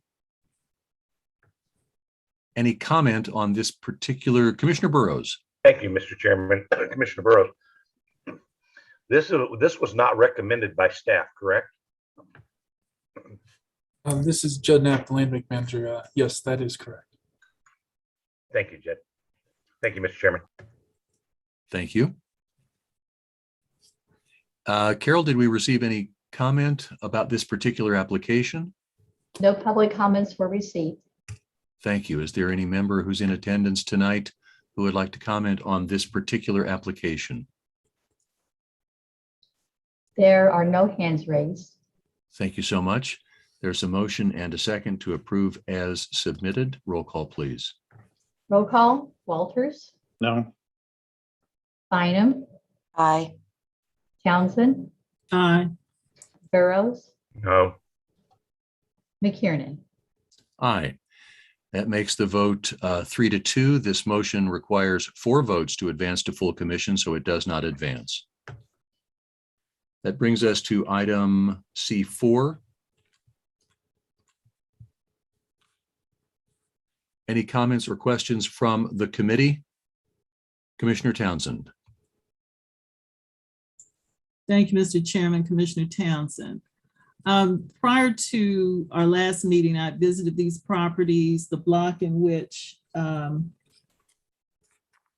requesters want to acquire the property. It's well kept. The other neighbors' small houses, kept properties. However, I would not be in favor of this proposal. I believe the applicant owns property on Haskell that abuts from the rear to the north. And I was very taken aback by the appearance of those properties. What was in front of them and what was in the rear to them, multiple vehicles and things that I don't believe would belong there. So I have some concerns about the stewardship of the Waverly property that they're asking for. And I just don't believe from the designs I saw that that would fit or blend in with what's already on that block. So I would not recommend the proposal is put forward. It may be right for somebody else for other houses, but for this proposal, I would not recommend it. Thank you, Commissioner. Are there other comments or questions from members of the committee?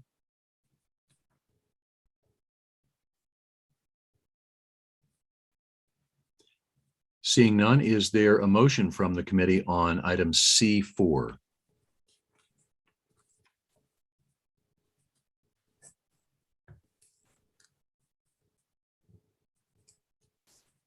I don't hear a motion, nor do I see any hands raised. I'll just clarify, is there a motion for C4?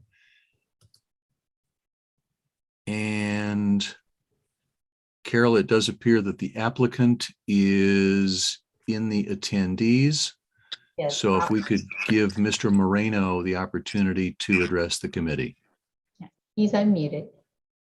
Yeah. Mr. So Moreno, if can you you guys would hear me? please, yes, we can. If you would please give us your name and address for the record, and then Okay. share your comments with the committee. Yeah, my name's Roberto Moreno, and well, my parents are the ones who own 1213 and 1215 Haskell, and I'm about to turn 22, and I have a construction and roofing background, and I wanted to build like a garage or like a house / garage so I could fit, because I have 3 work trucks, so I wanted to fit them in, because in this neighborhood I recently got like a lot of my property stolen, a lot of tools and stuff like that, so I wanted somewhere I could live, because I want to like not live with my parents anymore, and also like where I could put all my tools and trucks.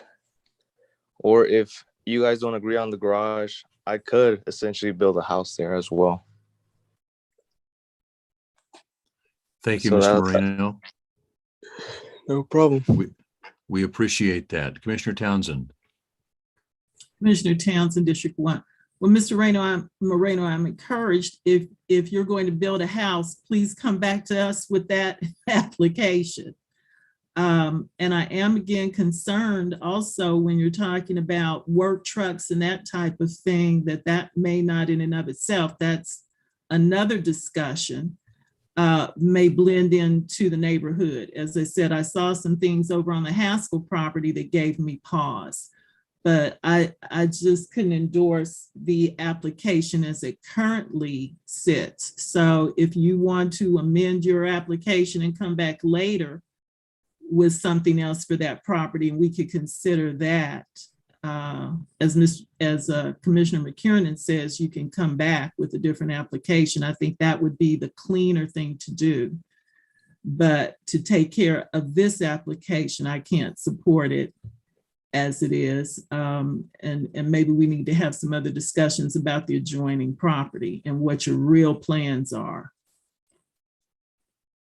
Thank you, Commissioner. A moment ago, when I asked for a motion on this application C4, I did not receive one. Just want to ask one more time among the committee, is there a motion on C4? I do not hear a motion. That item does not move forward to full commission. The applicant is free to, I would suggest, have a discussion with Commissioner Townsend and then to apply again in the future. That gets us through item number 1, takes us to item number 2. I'm sorry, we still have 1D, new construction commercial. Mr. Knapp. We've got somebody who is unmuted. And thank you, Carol. Go ahead, Mr. Knapp. All right, thank you, Commissioner. So this is our only commercial application that we have this month. This is for, I'll give you a little summary of it. They want to build a daycare / mentoring center. Their first submission was for a commercial building, but from the staff advisory meeting, it's inappropriate to build a commercial building in the middle of a residential block. The applicant was provided 2 options: move the commercial building where zoning will allow, or you could build a house and get a special use permit to run a daycare. The applicant has chosen to build the house and to get the special use permit. So they are requesting 2536 North 17th Street. They currently own 2534, 2532, and 2530 North 17th Street. They did not provide me with an updated photo of what they wanted, but they did tell me that they were going to build a home and get the special use permit for the daycare. This is in the lower medium density area from the land use map. That would conclude this item, Commissioner. Thank you, Mr. Knapp. Any members of the committee have comments or questions on this particular application? Commissioner Townsend. Thank you, Commissioner Townsend, District 1. I appreciated the fact the applicant is choosing to build a home here. So they understand that this would be more appropriate for the block and the area of this address. And I would move to approve their application. Thank you, Commissioner. Is there a second?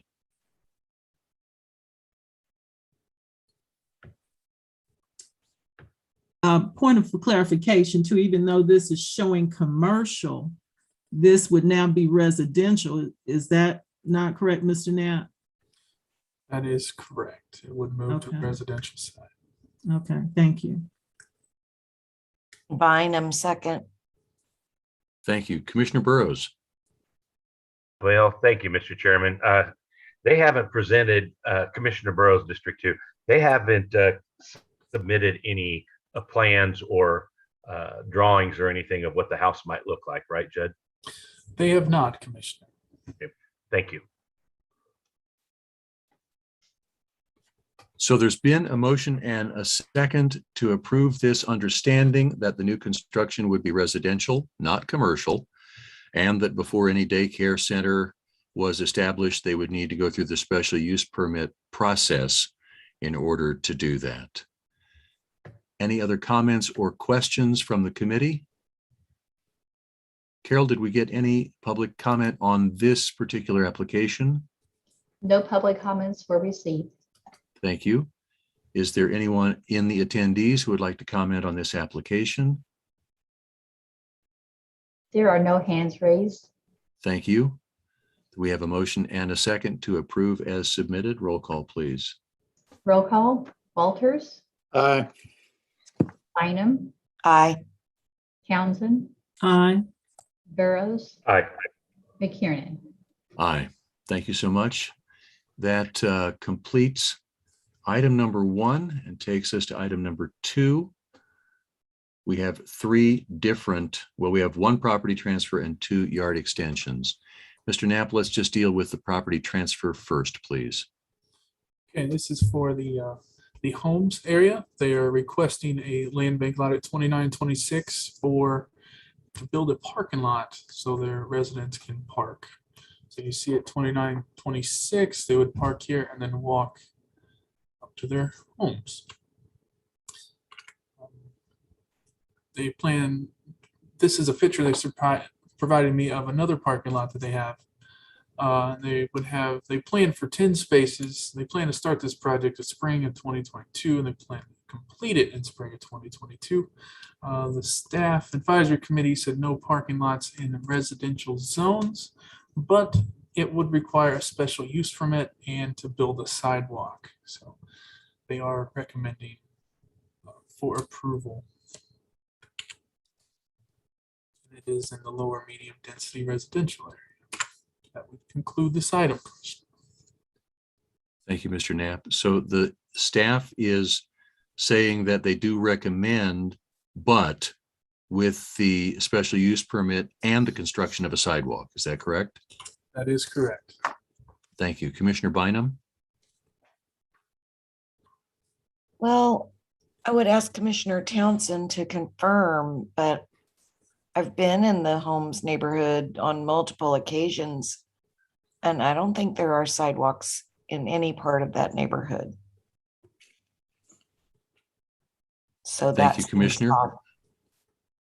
I'll ask Commissioner Townsend to add some clarification to that. Thank you, Mr. Chairman. Thank you, Commissioner Bynum. The answer to your question depends on which part of the homes you're in.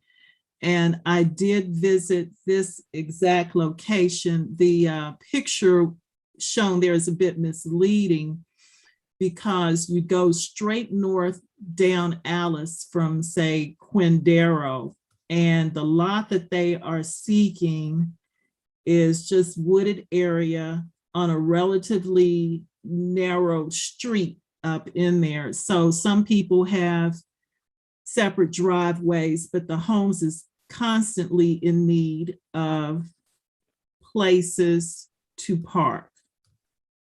And if they can get the desired permit and agree to the sidewalk, because from where this is, they would need a sidewalk, I would think, to get to their homes from what I saw, then it would be beneficial to the homes, and it would be beneficial to us to have what now is just wooded looking area, overgrown area, put to beneficial use for the homes. Mr. Knapp, correct me if I'm wrong, this option period, would the applicants have to go through planning and zoning first before title would change hands, or what? I thought this was, really the kind of thing that the option period allowed for. That is correct, Commissioner. We will not transfer the property until planning and zoning gives us the okay that they could build their parking lot. Okay. So from what I saw of the lots and their proximity to homes on what is really one of the most western borders of the homes, I was surprised that the homes extended that far west. But it would certainly be beneficial to them in an area where safe parking is hard to come by. So I would move to approve the application. Walters, second. Thank you. There's a motion and a second to approve as submitted. Any further comment or questions from the committee?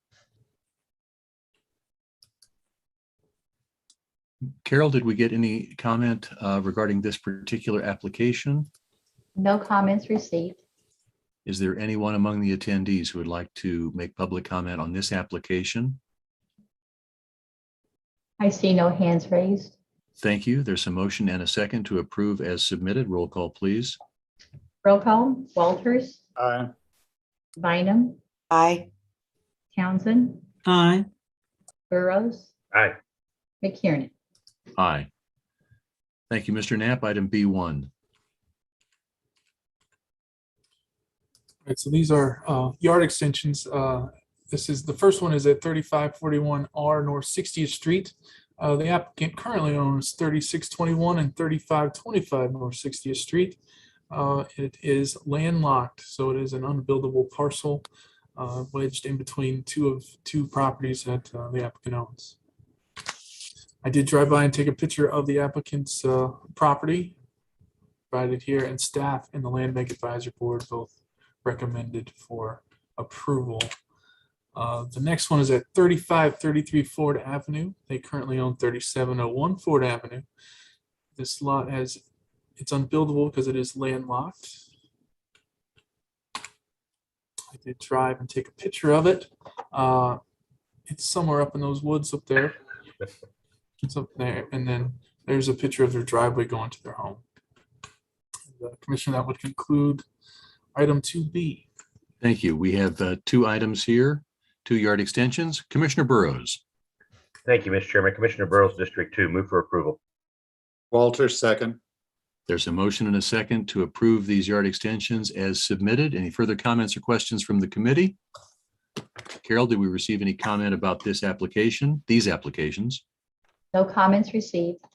And is there anyone among the attendees who'd like to make public comment on these applications?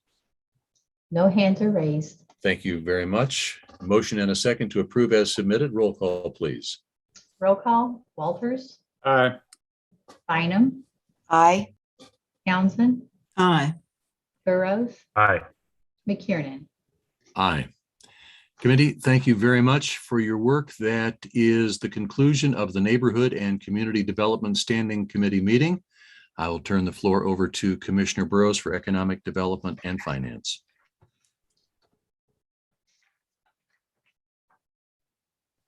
Thank you, Commissioner McKiernan. We'll give everyone just a few minutes to switch over to our next amount of information before I call the meeting to order. Give our conferees a chance to get set.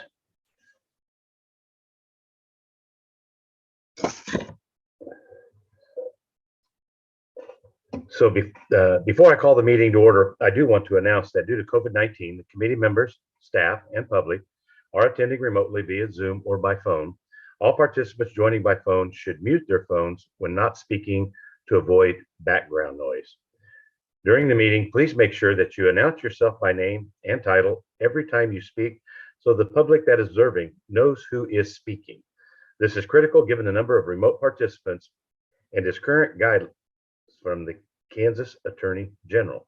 And due to COVID-19 requirements, in-person public comment has been suspended unless otherwise required by law. The public has been allowed to submit comments by email prior to the meeting, and those comments will be included in the record of this meeting. With that, I'll call the Economic Development and Finance Standing Committee to order, and I would ask that at this time we do roll call. Roll call. Bryant, Present. Walters, Here.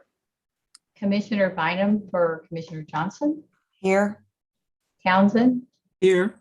McKiernan, Here. Burroughs. Here, and thank you. I do want to welcome Commissioner Bynum in this evening and Mr. Bryant Jeff Bryant from the BPU. So welcome to the committee this evening. First item, we have 2 action items this evening and 2 items for information only. The first item, number 1, would be the ordinance and resolution dealing with the hotel, Legend Hotel LLC, CID, and development agreement. And I do see that I jumped ahead and overlooked the minutes. So as chairman, I will come back to the minutes after we finish this item. And let's just move forward with the ordinance, item number 1. Good evening, Mr. Chairman. Patrick Waters, Legal Department. I'll start the discussion of this item. If I may share my screen here. One moment.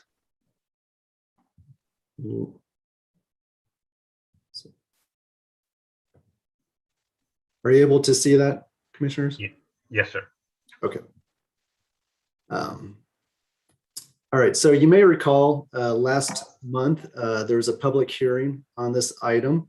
We brought it forward to the commission because the developer had submitted the proper CID petition to be heard at the commission hearing. There was enough interest from the commission that it seemed like the commission wanted to at least view what a proposed development agreement would be like. So we went back and worked with the developer and came up with the development agreement that you have before you tonight. This is the general location of the proposed development. It would be a Fairfield Inn hotel. It is right in between the Freddy's and the Compass Minerals soccer fields there, right off of Parallel. So the main points here would be that the developer is asking for a 1.5% CID sales tax. The total project is about 10.7 million for the hotel construction.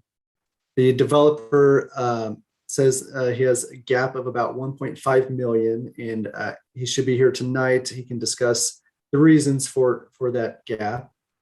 And so because that is the gap that he has stated, we went ahead and used that as the cap. So the developer would not be able to get more than that $1.528 million. If the developer fails to meet the local minority and women goals for construction, there would be a 10% penalty. And so that would be reduced by about $150,000. This is pay-as-you-go reimbursement. CID goes as long as 22 years. So there would be no bonds, solely pay-as-you-go. And we made sure that the reimbursement was limited to hard construction costs. The developer cannot get reimbursed for land acquisition, architectural, attorneys, engineering fees, or anything like that, limited solely to the construction. And with that, stand for any questions you may have. Committee, any questions? And the developer could speak as well if you wish to hear from him. Thank you. Committee, any questions prior to having the developer speak? Commissioner McKiernan, I see your hand. Thank you, Commissioner Burroughs. Commissioner McKiernan, District 2. Mr. Waters would ask, this would be the only incentive being given on this particular construction, is that correct? That is correct. That this construction would pay full property tax, Correct. and then would this location pay sales tax excluding the CID portion? Yes, all of the room sales, any minor sales that might take place within the hotel of, food or beverage would all pay sales tax. And would this property pay the transient guest tax as well? Yes. So all other taxes and fees would be paid with the exception of this additional 1.5%. That is correct. Thank you very much. No other questions at this moment. Thank you. I see no other hands.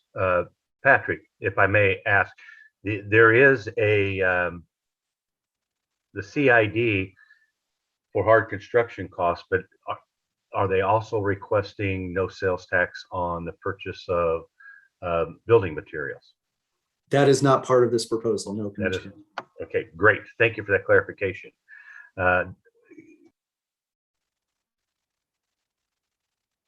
I see no other hands. Carol, do we have any community comment? We do. We have Greg Kendall would like to speak in favor. Okay. Mr. Kendall, welcome to the committee. Good evening. Can you guys hear me? Yes, sir. So good evening, commissioners. My name is Greg Kendall, president of Wyandotte Economic Development Council and a resident of Kansas City, Kansas. Commissioners, I'm here again tonight in support of creating the Legends CID at 1925 North 98th Street between Freddy's and the Compass Minerals National Soccer Performance Center. We've been working with Mamal Ronat and his team representing this more than $10.7 million hotel development since actually July of 2018. This project's been ongoing long before home field took place and started to redevelop the Schlitterbahns development, and before the pandemic forced the project into a holding pattern. We appreciate that the Legends Hotel team have worked with the National Soccer Performance Center to incorporate technology that continues the soccer experience at the hotel, along with building a sidewalk between the two facilities to create a connected area for guests. Today, we're thrilled that Vimal and the brand behind the Legends Hotel want to move forward with the hotel despite the significant increased cost and construction. And while there's still uncertainty in the market about the pandemic, the Legends Hotel is the first hotel project to move forward thus far. We support the request because the additional 1.5% sales tax is no burden to the UG General Fund, pays 100% of its property taxes, as was recently noted, in addition to all local sales and transient sales taxes. There's no impact to local taxpayers unless they choose to stay there, and it does not provide an advantage over other existing hotels. This is a tax on those who stay at the hotel for specific allowable expenses as agreed to by the client and the UG team. There are currently, as also noted, no other incentives being discussed for this project, and we do support a cap on the amount of taxes to be collected. We see no downside to allowing the creation of the CID. We appreciate the work of the client and the UG team and ask for your support. And thank you for your consideration. Thank you, Mr. Kendall. Carol, do we have anyone else that would like to speak in support of the project? We received no other requests to speak this evening. Any wants to speak in opposition? Seeing none. Clerk's office received no requests and there are no hands raised. Thank you. Coming back to the commission, I do see Mr. Bryant. Please, Jeff. Thank you, Commissioner. My only question, I'm pretty sure that I heard it right. I just want to make sure that the tax will only be applicable to the hotel itself and none of the other properties in that general neighborhood. That's correct, Commissioner. All right, thank you. Seeing no other questions. Patrick, one final question. Do we have any other non-full service hotels that have a CID? Not out at the Legends. I do believe that the Home to Suites on Rainbow has a CID as part of it. But the policy of administration up till now has been that not to recommend CIDs for hotels out by the Legends area. So this would be the first. Thank you. Committee? I would entertain a motion. Commissioner Walters, Walters. move for approval. Bryant, I second. We do have a motion and a second. Roll call, please. Roll call, Bryant, Aye. Walters, Aye. Bynum, Aye. Townsend, Aye. McKiernan, Aye. Burroughs. No.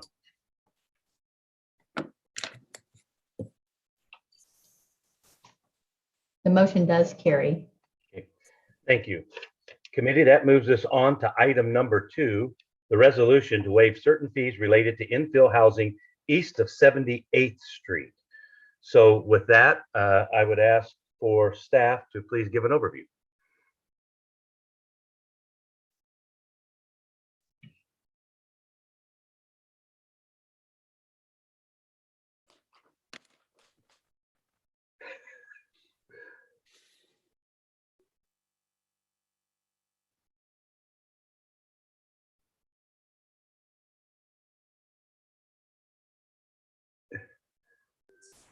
You think you've done this 5,000 times, then something goes wrong.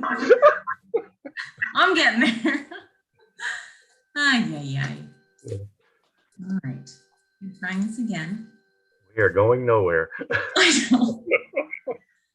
Okay, now are you seeing it? There we go. All right. Excellent. Sorry about that delay. Catherine Carter, Director of Economic Development.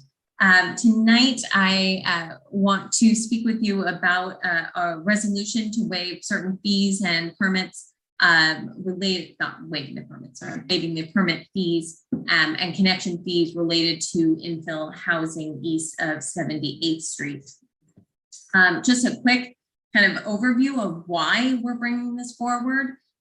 Here is a map of our county and where single family homes, and I'm speaking specifically about single family homes this evening, where single family homes are currently being built.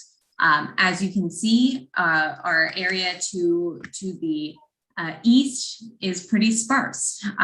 Now, we have seen that starting to pick up, which we're really excited about, but we would certainly like to inject even more, interest and adrenaline into that market. Over the last few years, we have, overall in the city, in the county, really have seen single family homes decreasing. It's going to be interesting to see what the COVID pandemic, what that effect will have. We're not really sure yet. But this is where the 78th Street, which is the boundary that we're proposing, where that 78th Street line is, and these are the vacant lots that we have. We are suggesting that these be waived on all vacant lots, not just land bank lots. The way we see it is that whether it's owned by the unified government or the land bank, or a private individual, we would like to get a home built on that lot. And if there is a way to reduce that obstacle, or another obstacle, we would like to do so.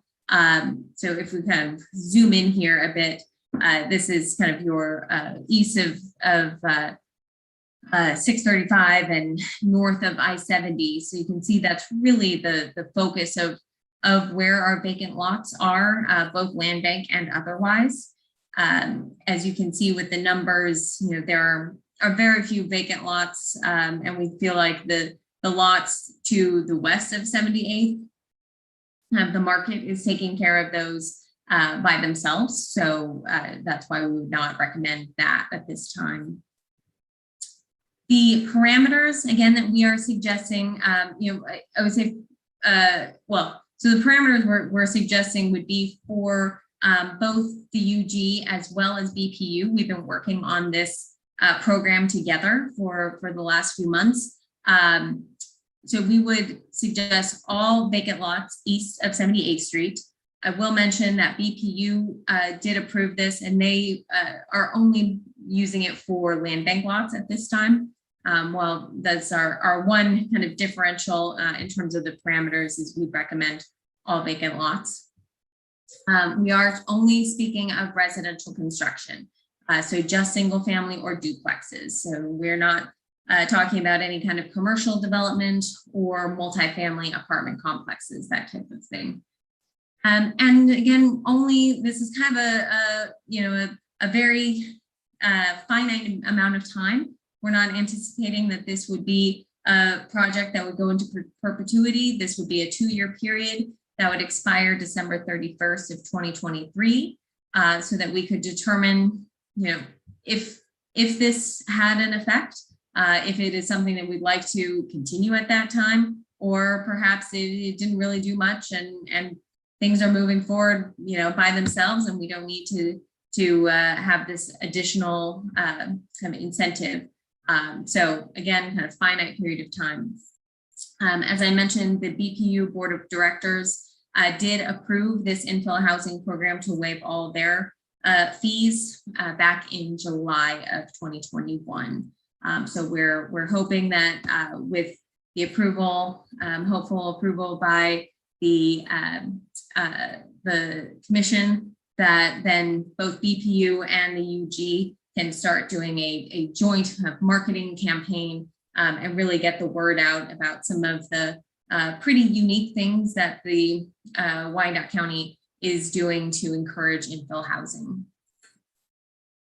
So why is this program necessary? Again, our goal really is to encourage home construction on infill lots. Again, an infill lot, this is not just any lot out there. This is a lot and that has had a home previously built on it. So if this is a green field out there that someone wants to put a subdivision in, that is not what we're talking about. What we are specifically talking about are single family homes where a home has been previously built, and someone would like to build a new home there. We feel that this will increase the number of rooftops and then hopefully attract commercial development, particularly small businesses, to our neighborhoods, as well as increase UG tax revenue to support services, particularly our infrastructure maintenance. One of the things that we are wanting to do by encouraging infill development is really encourage development where we already have our infrastructure built. So this is areas of the city that already have water, sewer, streets. There's not going to have to be additional lane miles built or feet, pipe feet implemented. So really trying to provide tax revenue that can go to lowering those maintenance costs. It has also been proven that with less vacant lots, there is lower crime. So this is something by reducing blight. And so this is something that we would be tracking to see kind of how that manifests itself in our community. So what are we talking about in terms of which fees we'd be waiving? We're looking for the unified government. A number of different permit fees would be the primary waiving here. So that would be a little over $600 if all those fees are waived. And not every house needs all of these things, but a driveway specifically, they pretty much need the rest.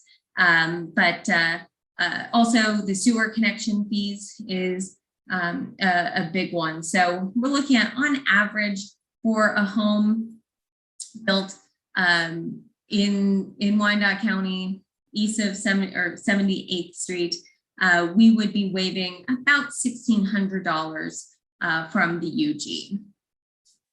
this would be added to, again, the already approved fee waiving from BPU. They're significantly more. They've got about $2,700 in fees that they would be waiving and have committed to doing so. And that is about a total per home of about $4,400. The exciting part of all of this is that both the UG and BPU would break even in less than 1 year. That is how long, from the UG's perspective, we would, from day one, would no longer be paying $500 a year to mow that lot. So immediate $500, now we're down to about $1,100 that we got to make up for in terms of the fee waiving. And then the difference between the taxes that are the property taxes that are collected between a lot with a new home, it would take 115 vacant lots to equal that same amount of taxes that we get from one home. So we're pretty excited at the idea of reducing some of those obstacles to hopefully get more people to build homes where there are vacant lots in the areas where there's significant infill needed, so that we can make up that ground quite quickly. And then we would be measuring this program and coming back to you all periodically, and certainly at the end of the 2 years, to let you know exactly how many homes were built.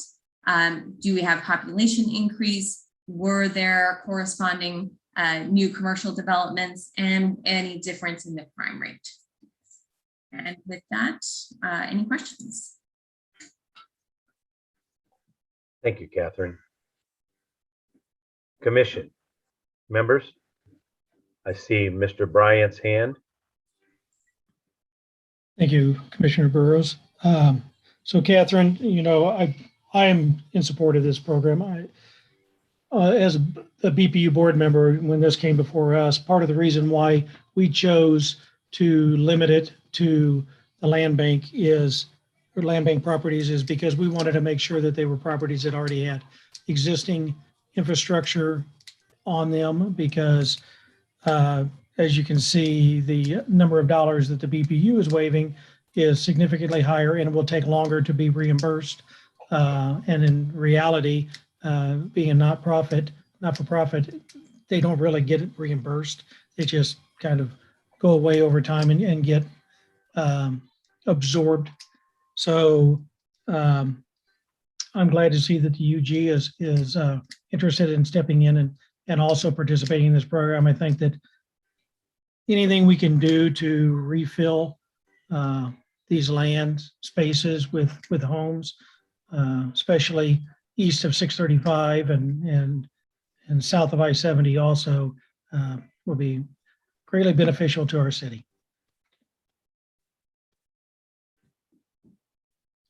Thank you, Mr. Bryant. I believe I have Commissioner McKiernan. Thank you, Commissioner. Commissioner McKiernan, District 2. Ms. Carter, would any of the homes built as infill be eligible for NRA in this area? They would also be eligible for NRA, yes.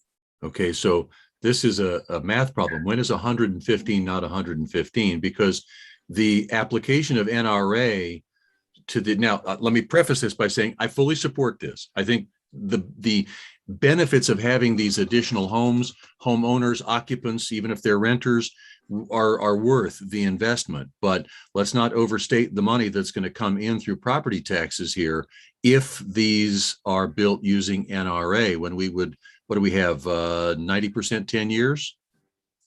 95% 10 years.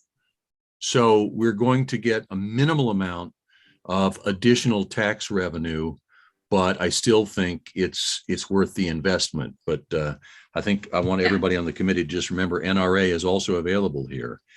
Would we have any restrictions in terms of whether these homes could be for sale or for rent? We did not put anything in there and putting any kind of restriction there now. All right. And in recognition of of discounting these fees, do we contemplate any cap on the value of the home that could be built, or is it whatever the market will bear? Whatever the market will bear. Again, we are focused east of 78th Street. So right there, you get slightly different, but of course, there are certainly areas where someone might build a very expensive home. Don't mean to put you on the spot, but do you remember how far does NRA 1 extend west? It is roughly 635. Okay. Thank you very much. Thank you, Commissioner. Commissioner Townsend. Thank you, Mr. Chairman. Commissioner Townsend, District 1. I am in support of this action. The question I have is, has something similar to this been tried within the last 8 years? It seems as though I have some recollection within the last 8 years that we waived, maybe it was building fees or something similar. And if so, do you recall what the impact of that was? I figured that you limited, that the proposal was to limit so you could have an opportunity to evaluate it. So, and for an example, just so I'm clear, if the applicant, who we hope will come back with a house on the lots on Waverly, those are land bank lots, and now if he builds a home, he would qualify for something like this. Would that be correct? To answer your second question first, yes, that would be correct. We would assume that this program would go into effect as soon as it is approved by the commission. So then anyone who would then submit for a building permit would receive the waiving of the fees. Now, for your first question, yes, you also remember correctly. This has this pretty much this exact program was implemented, started, I believe, in 2010. And actually it was kind of for the total opposite of what we are implementing it or recommending it for now. At that time, the focus was actually finishing up subdivisions in the Piper area. So, once there were the economic decline there in 08, 09, there were a number of subdivisions that kind of just froze after the bubble burst. And so both the UG and BPU implemented this program to waive permit fees and connection fees in an attempt to stimulate the building of those subdivisions. So of course, today we're not talking about subdivisions, we're talking about infill, but we did use that same program as a foundation for this one. Okay, those dates kind of predate my tenure on the commission. And so I was thinking that something just like this was used maybe back in sometime between 2013 and 2017, I don't know.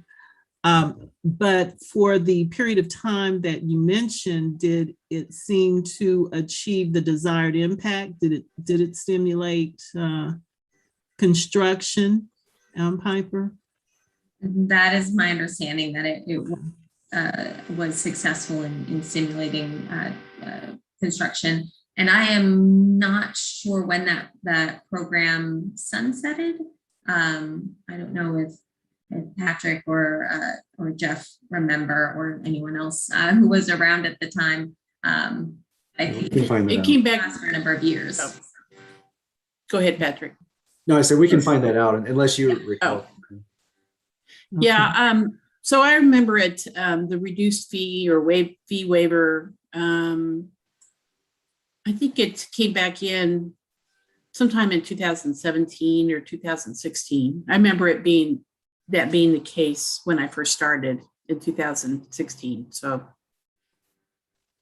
Yeah. Thank you. Yeah, this inducement seems to have no downside. So I'll just leave it at that and hope it is successful. Thank you. I see no other hands. Carol, do we have any members of the community in support of the program? Yes, Greg Kendall had requested to speak, and I will unmute him. And he is unmuted. Welcome, Mr. Kendall. Thank you, Commissioner Burroughs, and the rest of the commissioners and Catherine, Patrick. This is Greg Kendall with Wyandotte Economic Development Council.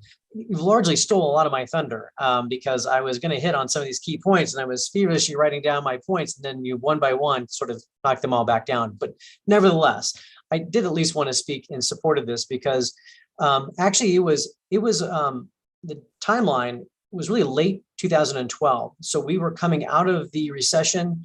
Well, not coming out of, we were in the throes of the recession in 2010-11. We were asked to figure out a plan to help make sure that we didn't end up with a bunch of residential developments, particularly out west, but really across the county. But in particular, Catherine's right. There was a huge focus on the Piper area because we had a lot of subdivisions that came to a screeching halt, and there was a concern that we would have a lot of stranded infrastructure. And having largely come out of a utility background, this idea of having stranded infrastructure seemed like a lot of money that had been spent and was a concern of all of ours. And so in concert with unified government and BPU, we really focused on this infrastructure piece of it, these permits that largely go unnoticed when you're building the house. It was successful. If you look at the data that Catherine originally put up, in 2011, there were 56 housing permits, and by 2013, that had jumped to 145. Now, we've never been an out of the ballpark, a couple thousand permits a year in housing, but it did respur those housing developments. Today, if you drive out there, you don't see what we were concerned about as Halloween teeth, right? Like little spikes here where there are these missing houses or houses that didn't match the rest of the neighborhood. You essentially, now see that someone else has come in and bought all those sites. They built houses that look very similar and have moved on to other phases. And it was limited to existing infrastructure and existed platted pieces of the subdivision. So only where there was stranded infrastructure. And that's what I keep coming back to. I know Commissioner We have McKiernan, 1 you minute noted- for meeting. Oh, sorry. Commissioner McKiernan, I know you noted the NRA program.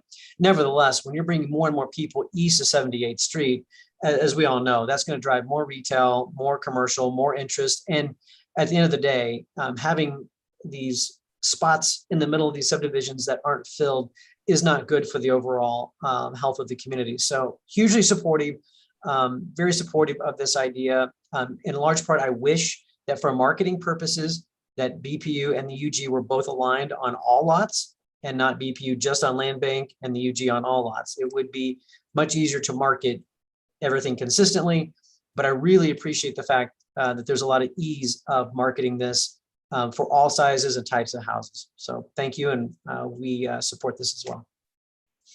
Thank you, Mr. Kendall.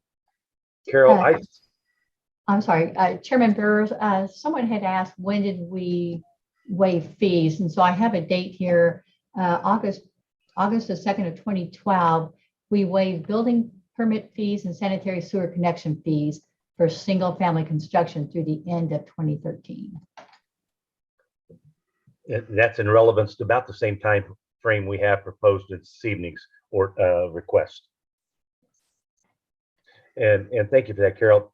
I will date myself, committee. I believe back in 2000, there was another incentive that was offered, but it had to have the approval of the local school district to waive property tax for a year or two. Maybe staff can clarify that. I do remember there were some homes being built and there was some incentives offered at that time. If that's not the correct, please correct me. Staff, do you recall? I'm not aware, Commissioner, but we can look into that. Yeah, thank you. Any other questions from committee? I do have a few comments to make.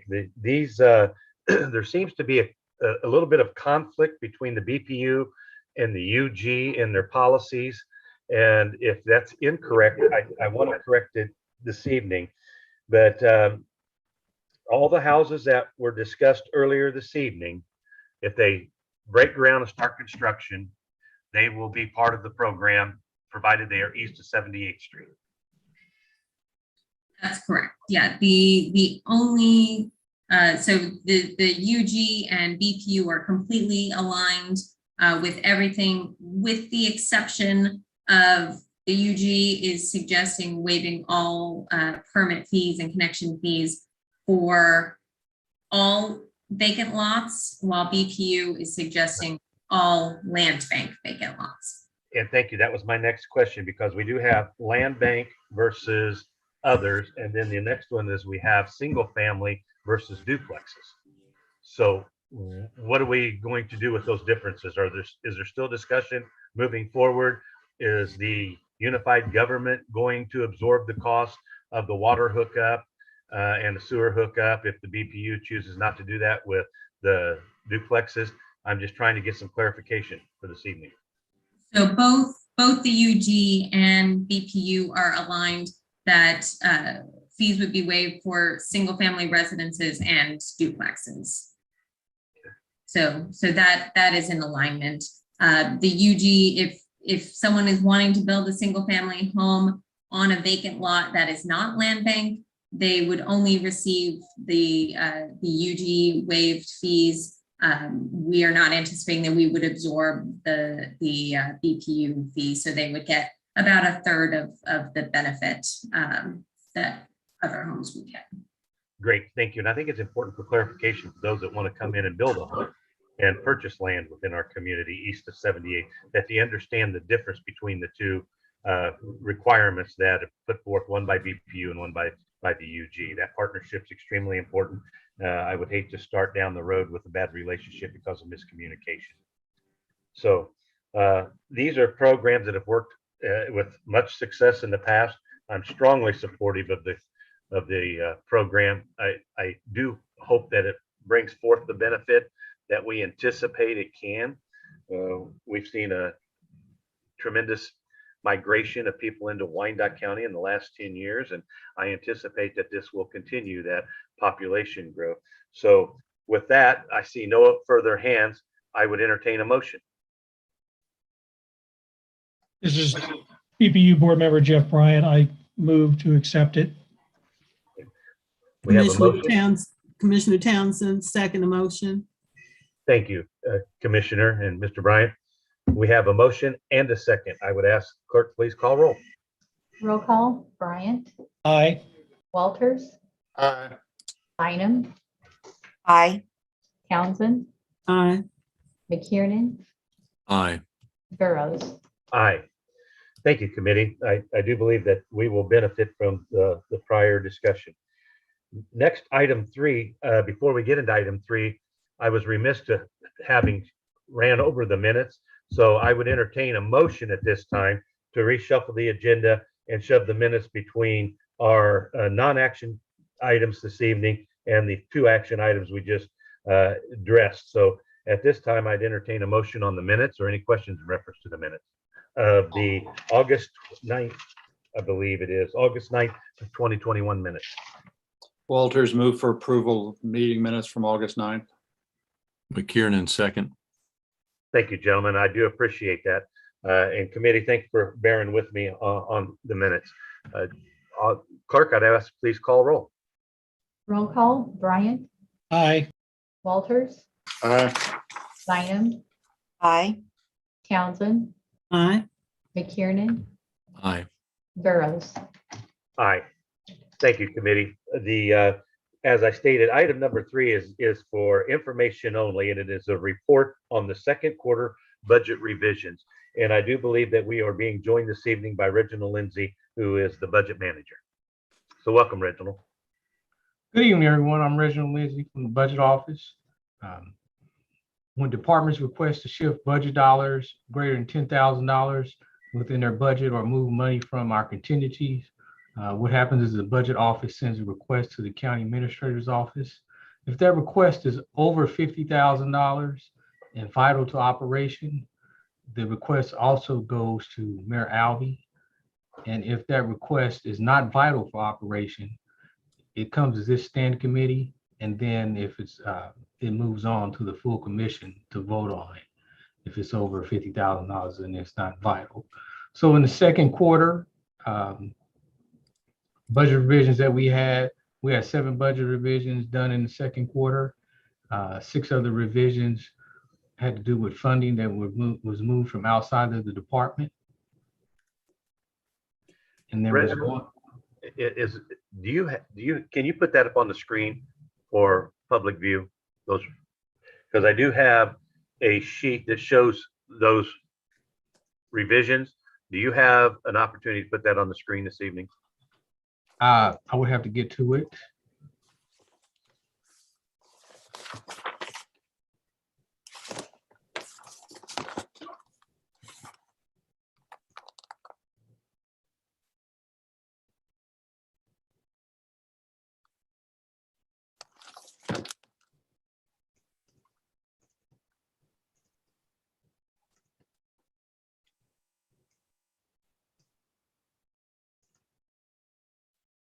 I do think it's important that the public have a chance to view what it is we're discussing.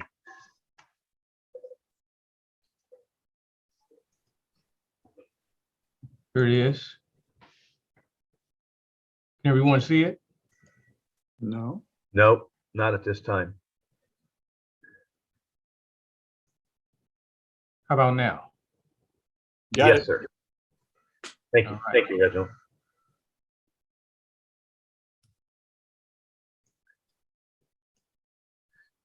Please, Reginald, continue.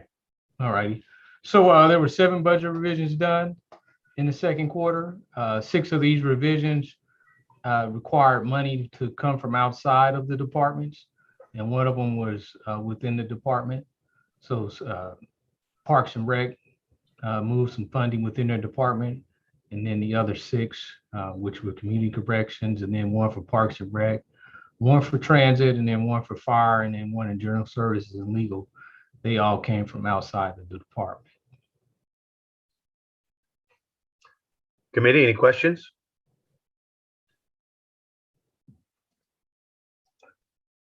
I see Mr. McKiernan.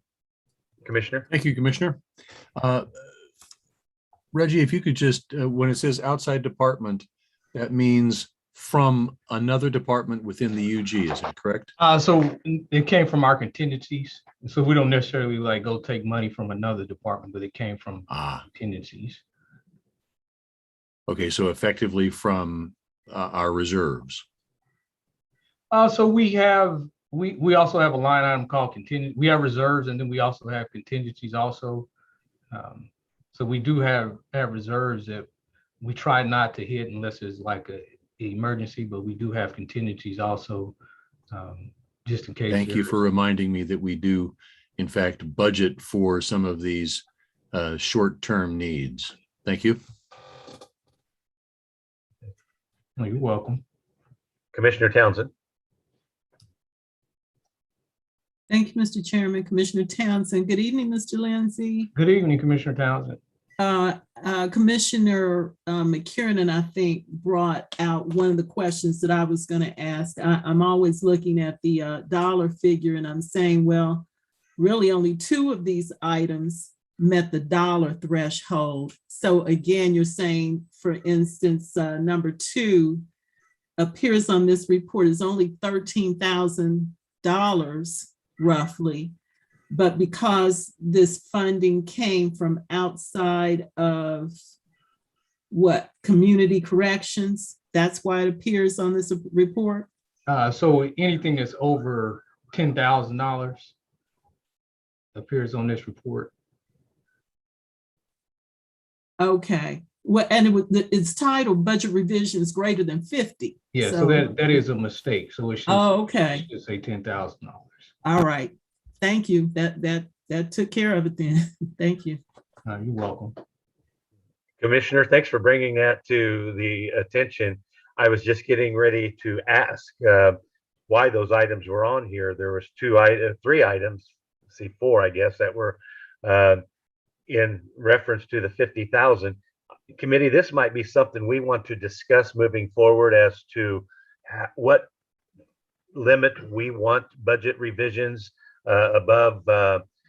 If it's 10,000 now, it may be when we look at some of these budget revisions, it may be that we want to bump up that just a little bit more with the cost of doing business today compared to what it was when this policy was put into place. I do have one question, Reginald. The one for legal costs is that allows our grand total for 638,000. That is that's coming out of contingency. Does that, to what extent does that lower our reserve?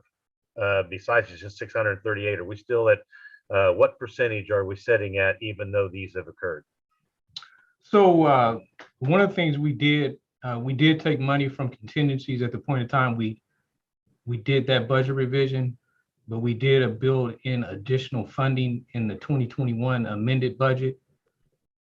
So we built in additional funding for the legal department for those expenditures. So when we did the 2021 budget, we replenished our contingencies and also gave additional money to the legal department for legal fees that we're anticipating.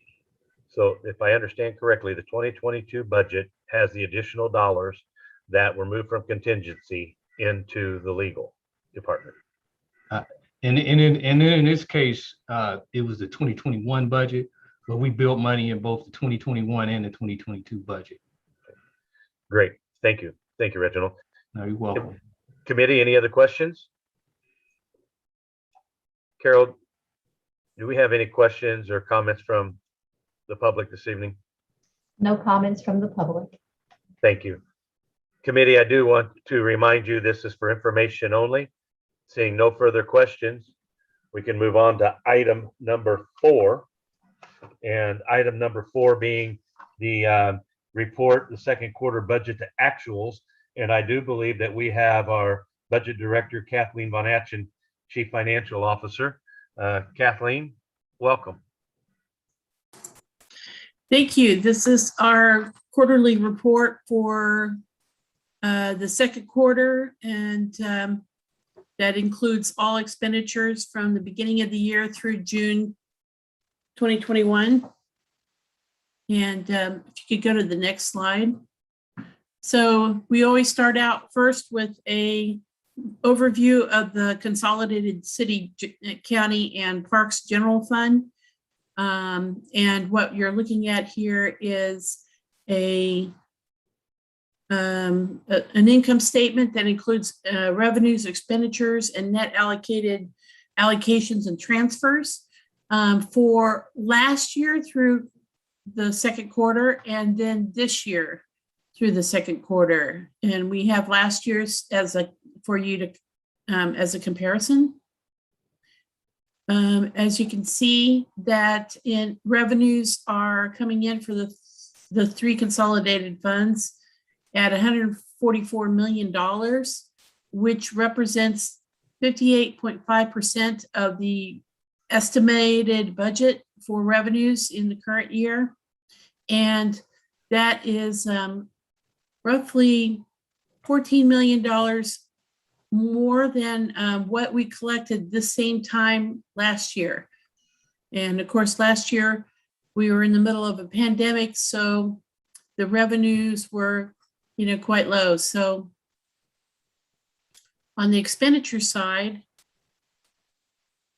total expenditures are coming in at $110 million, representing 47% of the budget. And that compared with the expenditures through this date last year of $102 million, so roughly a difference of $8 million. That reflects cost of living increases and other adjustments made as part of the amended 2021 budget. Now, I do want to point out that we have chosen to include the amended 2021 budget in these numbers. So just keep that in mind. Even though the 2021 budget was adopted in September, we decided that we should include the amended budget in this report. So you can see how we're doing given our most recent, estimate of the current year. All right. If you can go to the next, that'd be good. Thank you. The city general fund revenues. What we want to do is take a look at how much revenue came in these categories compared with how much compared with the amended budget for 2021. And you can see on the left-hand side, property tax is nearly at 100% because we typically collect nearly all the property tax at the beginning of the year. Sales tax is at 47%, which, given that we're halfway through the year, you would think that that's 50%. But, collections and sales tax typically, there's a seasonality, and typically there's more revenue collections in July, August, September than in the earlier part of the year. So I think 47 or 48% is pretty good for the first 6 months. Other taxes are at 50%. Most of the other categories are at the 50% mark, except for intergovernmental revenues. As you can see, as I mentioned, this includes the 2021 amended revenue estimates. So intergovernmental revenues are budgeted at $19 million, and that includes the CARES Act, the ARPA funds that were reflecting the revenue replacement from the ARPA funds. That entry into the financial system, is made in the third quarter, so you won't see that in the second quarter just yet. So on the right-hand side is a graph that does a comparison of our collections through the second quarter compared with the same time last year. And as I mentioned before, property tax is slightly above the collections from last year. Sales tax is just below it. And part of that is because the pandemic didn't really impact sales tax because of the delay in collections.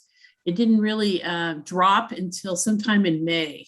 So because of the delay in collections. So last year through second quarter was still, unaffected in effect, or marginally affected by the pandemic. The true impact of the pandemic on sales tax didn't really hit till later in the year. The other taxes are the same. Permits are up from last year. And of course, that big change in intergovernmental revenue is because we have reflected, because we haven't, that's because there were a number of revenue sources coming in, FEMA reimbursements and the like that were reflected last year. All right, so next slide is a comparison of the actuals, and it's basically that graph, except that we've provided the numbers here. Kathleen, if I may. Yeah.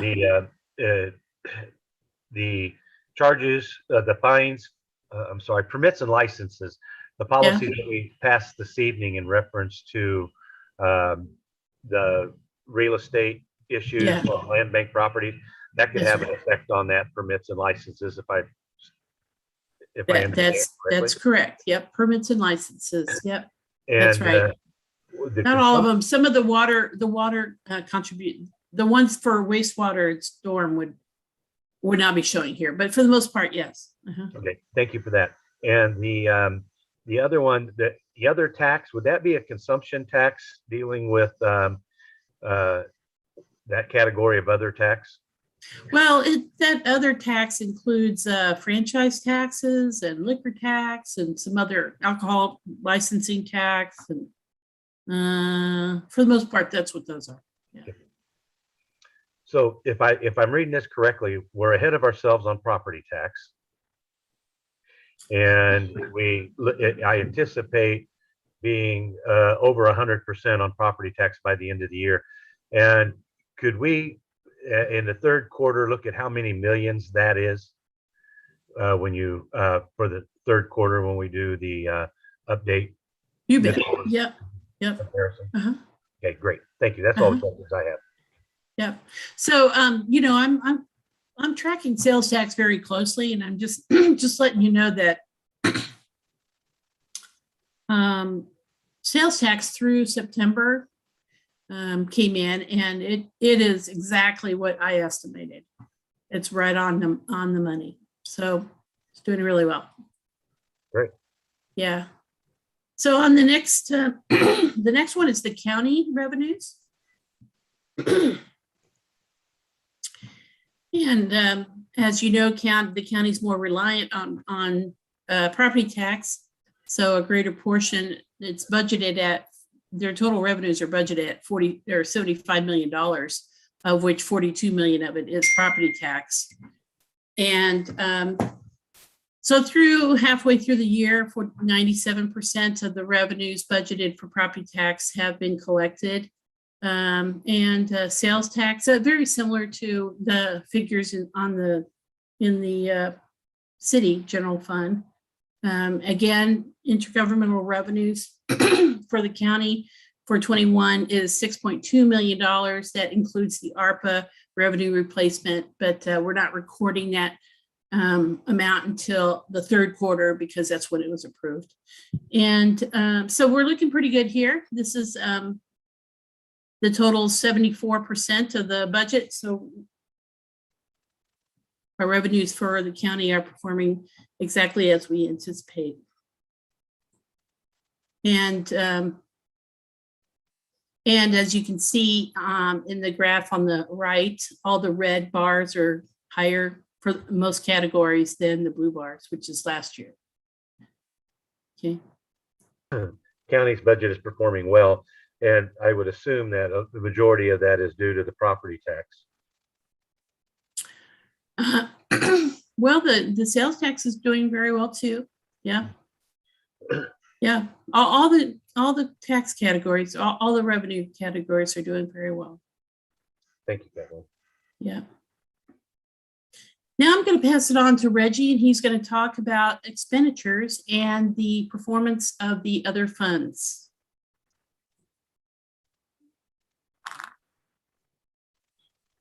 Also, the current slide has two views of the city general fund. One of them in the upper left corner shows a comparison of the budget as it compares to actuals. Then the second view down in the left-hand corner compares year-over-year actuals. So it's comparing the 2020 actuals to the 2021 actuals. And in each of the charts, we have 6 expenditure categories, which are personnel, services, supplies, grants and claims, and miscellaneous transfers and capital outlay. And basically the theme that we're looking at here is on the expenditure side, we shouldn't be over 50% of the budget, or we should be like right around 50% of the budget. So looking at the chart where we're looking at the 2021 amended and the 2021 actuals, we can see personnel, we're at 46%. And the personnel expenditures are made up of salaries, also overtime, and then also benefits and also pension costs. And then the services, they're at 52%. And that includes services that we provide, such as transit and trash, and then also software costs across the organization. And then also some of our legal costs, and then also city jail services. And we can look at the capital outlay. We can see we got about where we spent like 28% of that budget. And then just looking at the total cost, we got 46% of the budget left as of the second quarter. And as we look at the second chart there over in the left-hand corner, we're looking at the 2020 actuals compared to the 2021 actuals for the second quarter. We can see personnel is basically kind of unchanged from last year around the same time. So there's no really no increase or decrease. And then services. Services are up about 70% compared to last year. We spent like $16 million this year, and last year we had spent $9 million. So one of the things we had happen was in 2020, we had a COVID budget and we had to cut back a lot of our services. So we allowed ourselves more budget this year so we can catch up on some things in the 2021 budget. So that's one of the reasons that services are up.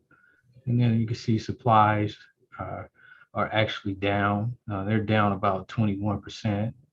And then Reggie, if I may, I do have Commissioner Bynum has her hand raised. Commissioner? Thank you, Mr. Chairman. I was just curious on the left-hand graph with the capital outlay at 28.1. Is that indicating that perhaps there are supply chain issues or other issues beyond our control that might have our capital outlay below basically the halfway mark for halfway through the year? Or is there some other reason why that would be at 28%? Yeah, that is some of the reason. So in capital outlay, we have projects, and then we also have capital equipment as far as vehicles. So vehicles have been hard to come across. We are securing vehicles, but they have been hard to come across. So some of the vehicles that we are paying for, there's a possibility that we may not get them for 2 years. And then some of the projects that we have there are some issues as far as the bidding and sourcing them out. Okay. But there also is also getting them started also. So can't blame everything on sourcing. Okay, thank you. Thank you, Commissioner. Reginald, the personnel between the 2021 amended, that is inclusive of ARPA funding for the additional employees and services also. Is that included in the amended numbers, the 114 and the 30,000 for personnel services? Does that include the ARPA funding?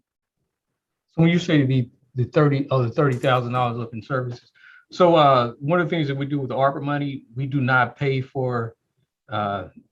It's not in this funding. So I mean, we did in 2020 move funding for like personnel and services over for like COVID money. But as far as ARPA, it's not reflected in these dollars. This is just strictly the city general fund. The ARPA money is like a separate pot of money. Thank you for that, Reggie. I do appreciate that explanation. So please continue. Okay.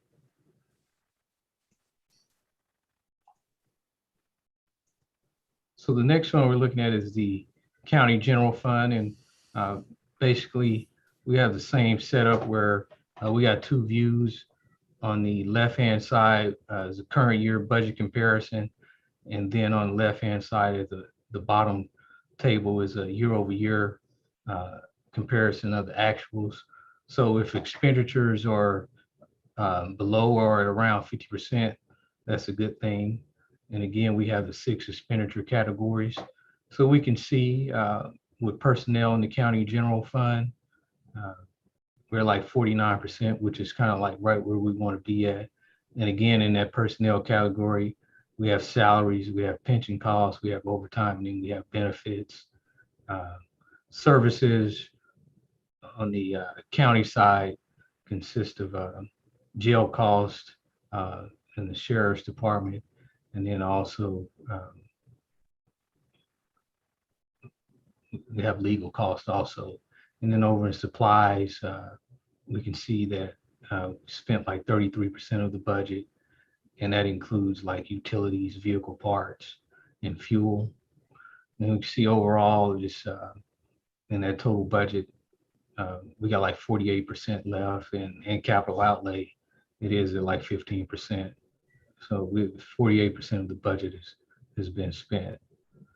And looking at it, comparing to the 2020 actuals, we can see the personnel we do have an increase of like $1.7 million over last year, which is about 8%. And then the services are up about 7%. And we've got supplies that are up just a little bit at around 2%. Grants and claims, they are down, and the miscellaneous transfers out. Capital outlay, we are spending more money than last year, and one of the reasons is we do have more money within the budget. So that's one of the reasons we're spending more money there. But overall, the county general fund is like 2% more spending than last year. Okay. Committee, any questions? Seeing none, thank you, Reginald. All right. So on the next slide is just an overview of all the 7 tax levy funds that we have. So on the left-hand side, we have revenue financials. And then on the right-hand side, we have the expenditure financials. And so if the revenues are over 50%, as Kathleen said, we're tracking well. And then if the expenditures are around 50% or below 50%, we're tracking pretty well.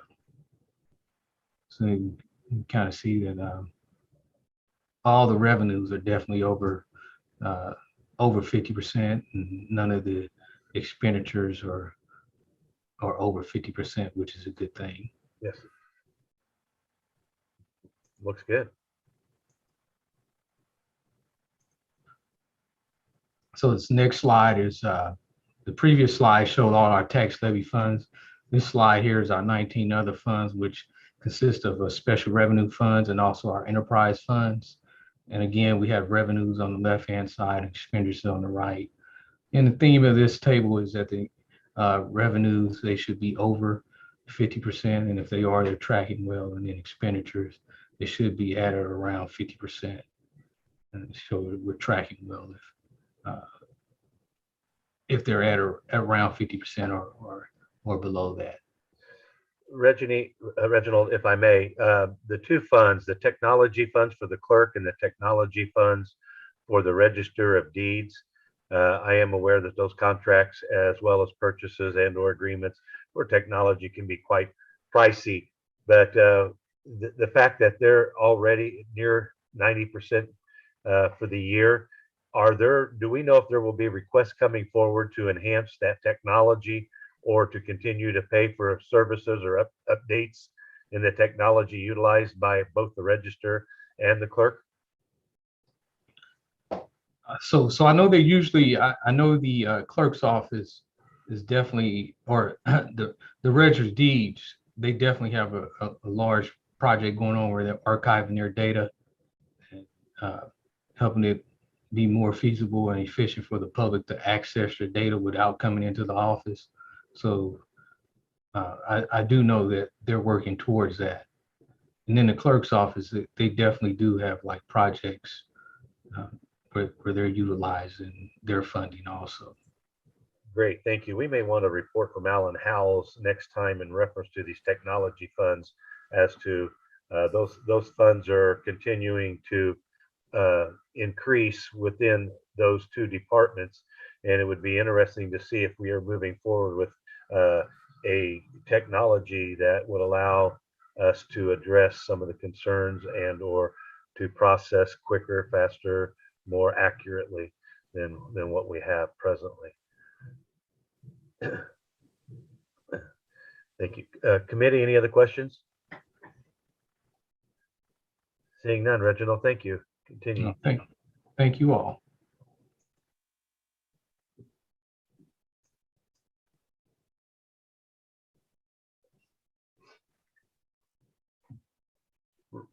Reginald, I'd assume the fact that we lost the sharing of your screen that we are finished. Oh, yeah, that was the end of our Kathleen and I's presentation. Sorry, I didn't announce that. Oh, okay, well, thank you. I didn't know if we just had a blip in that technology that we were discussing or what it may be. Committee, any questions or comments? I know this is for information only. Carol, do we have any participants. I didn't see anybody left on the line. Oh, we have one attendee, but I don't see a hand up. No hands raised and no Thank you. comments received. Thank you. And committee, as I said, this was for information only.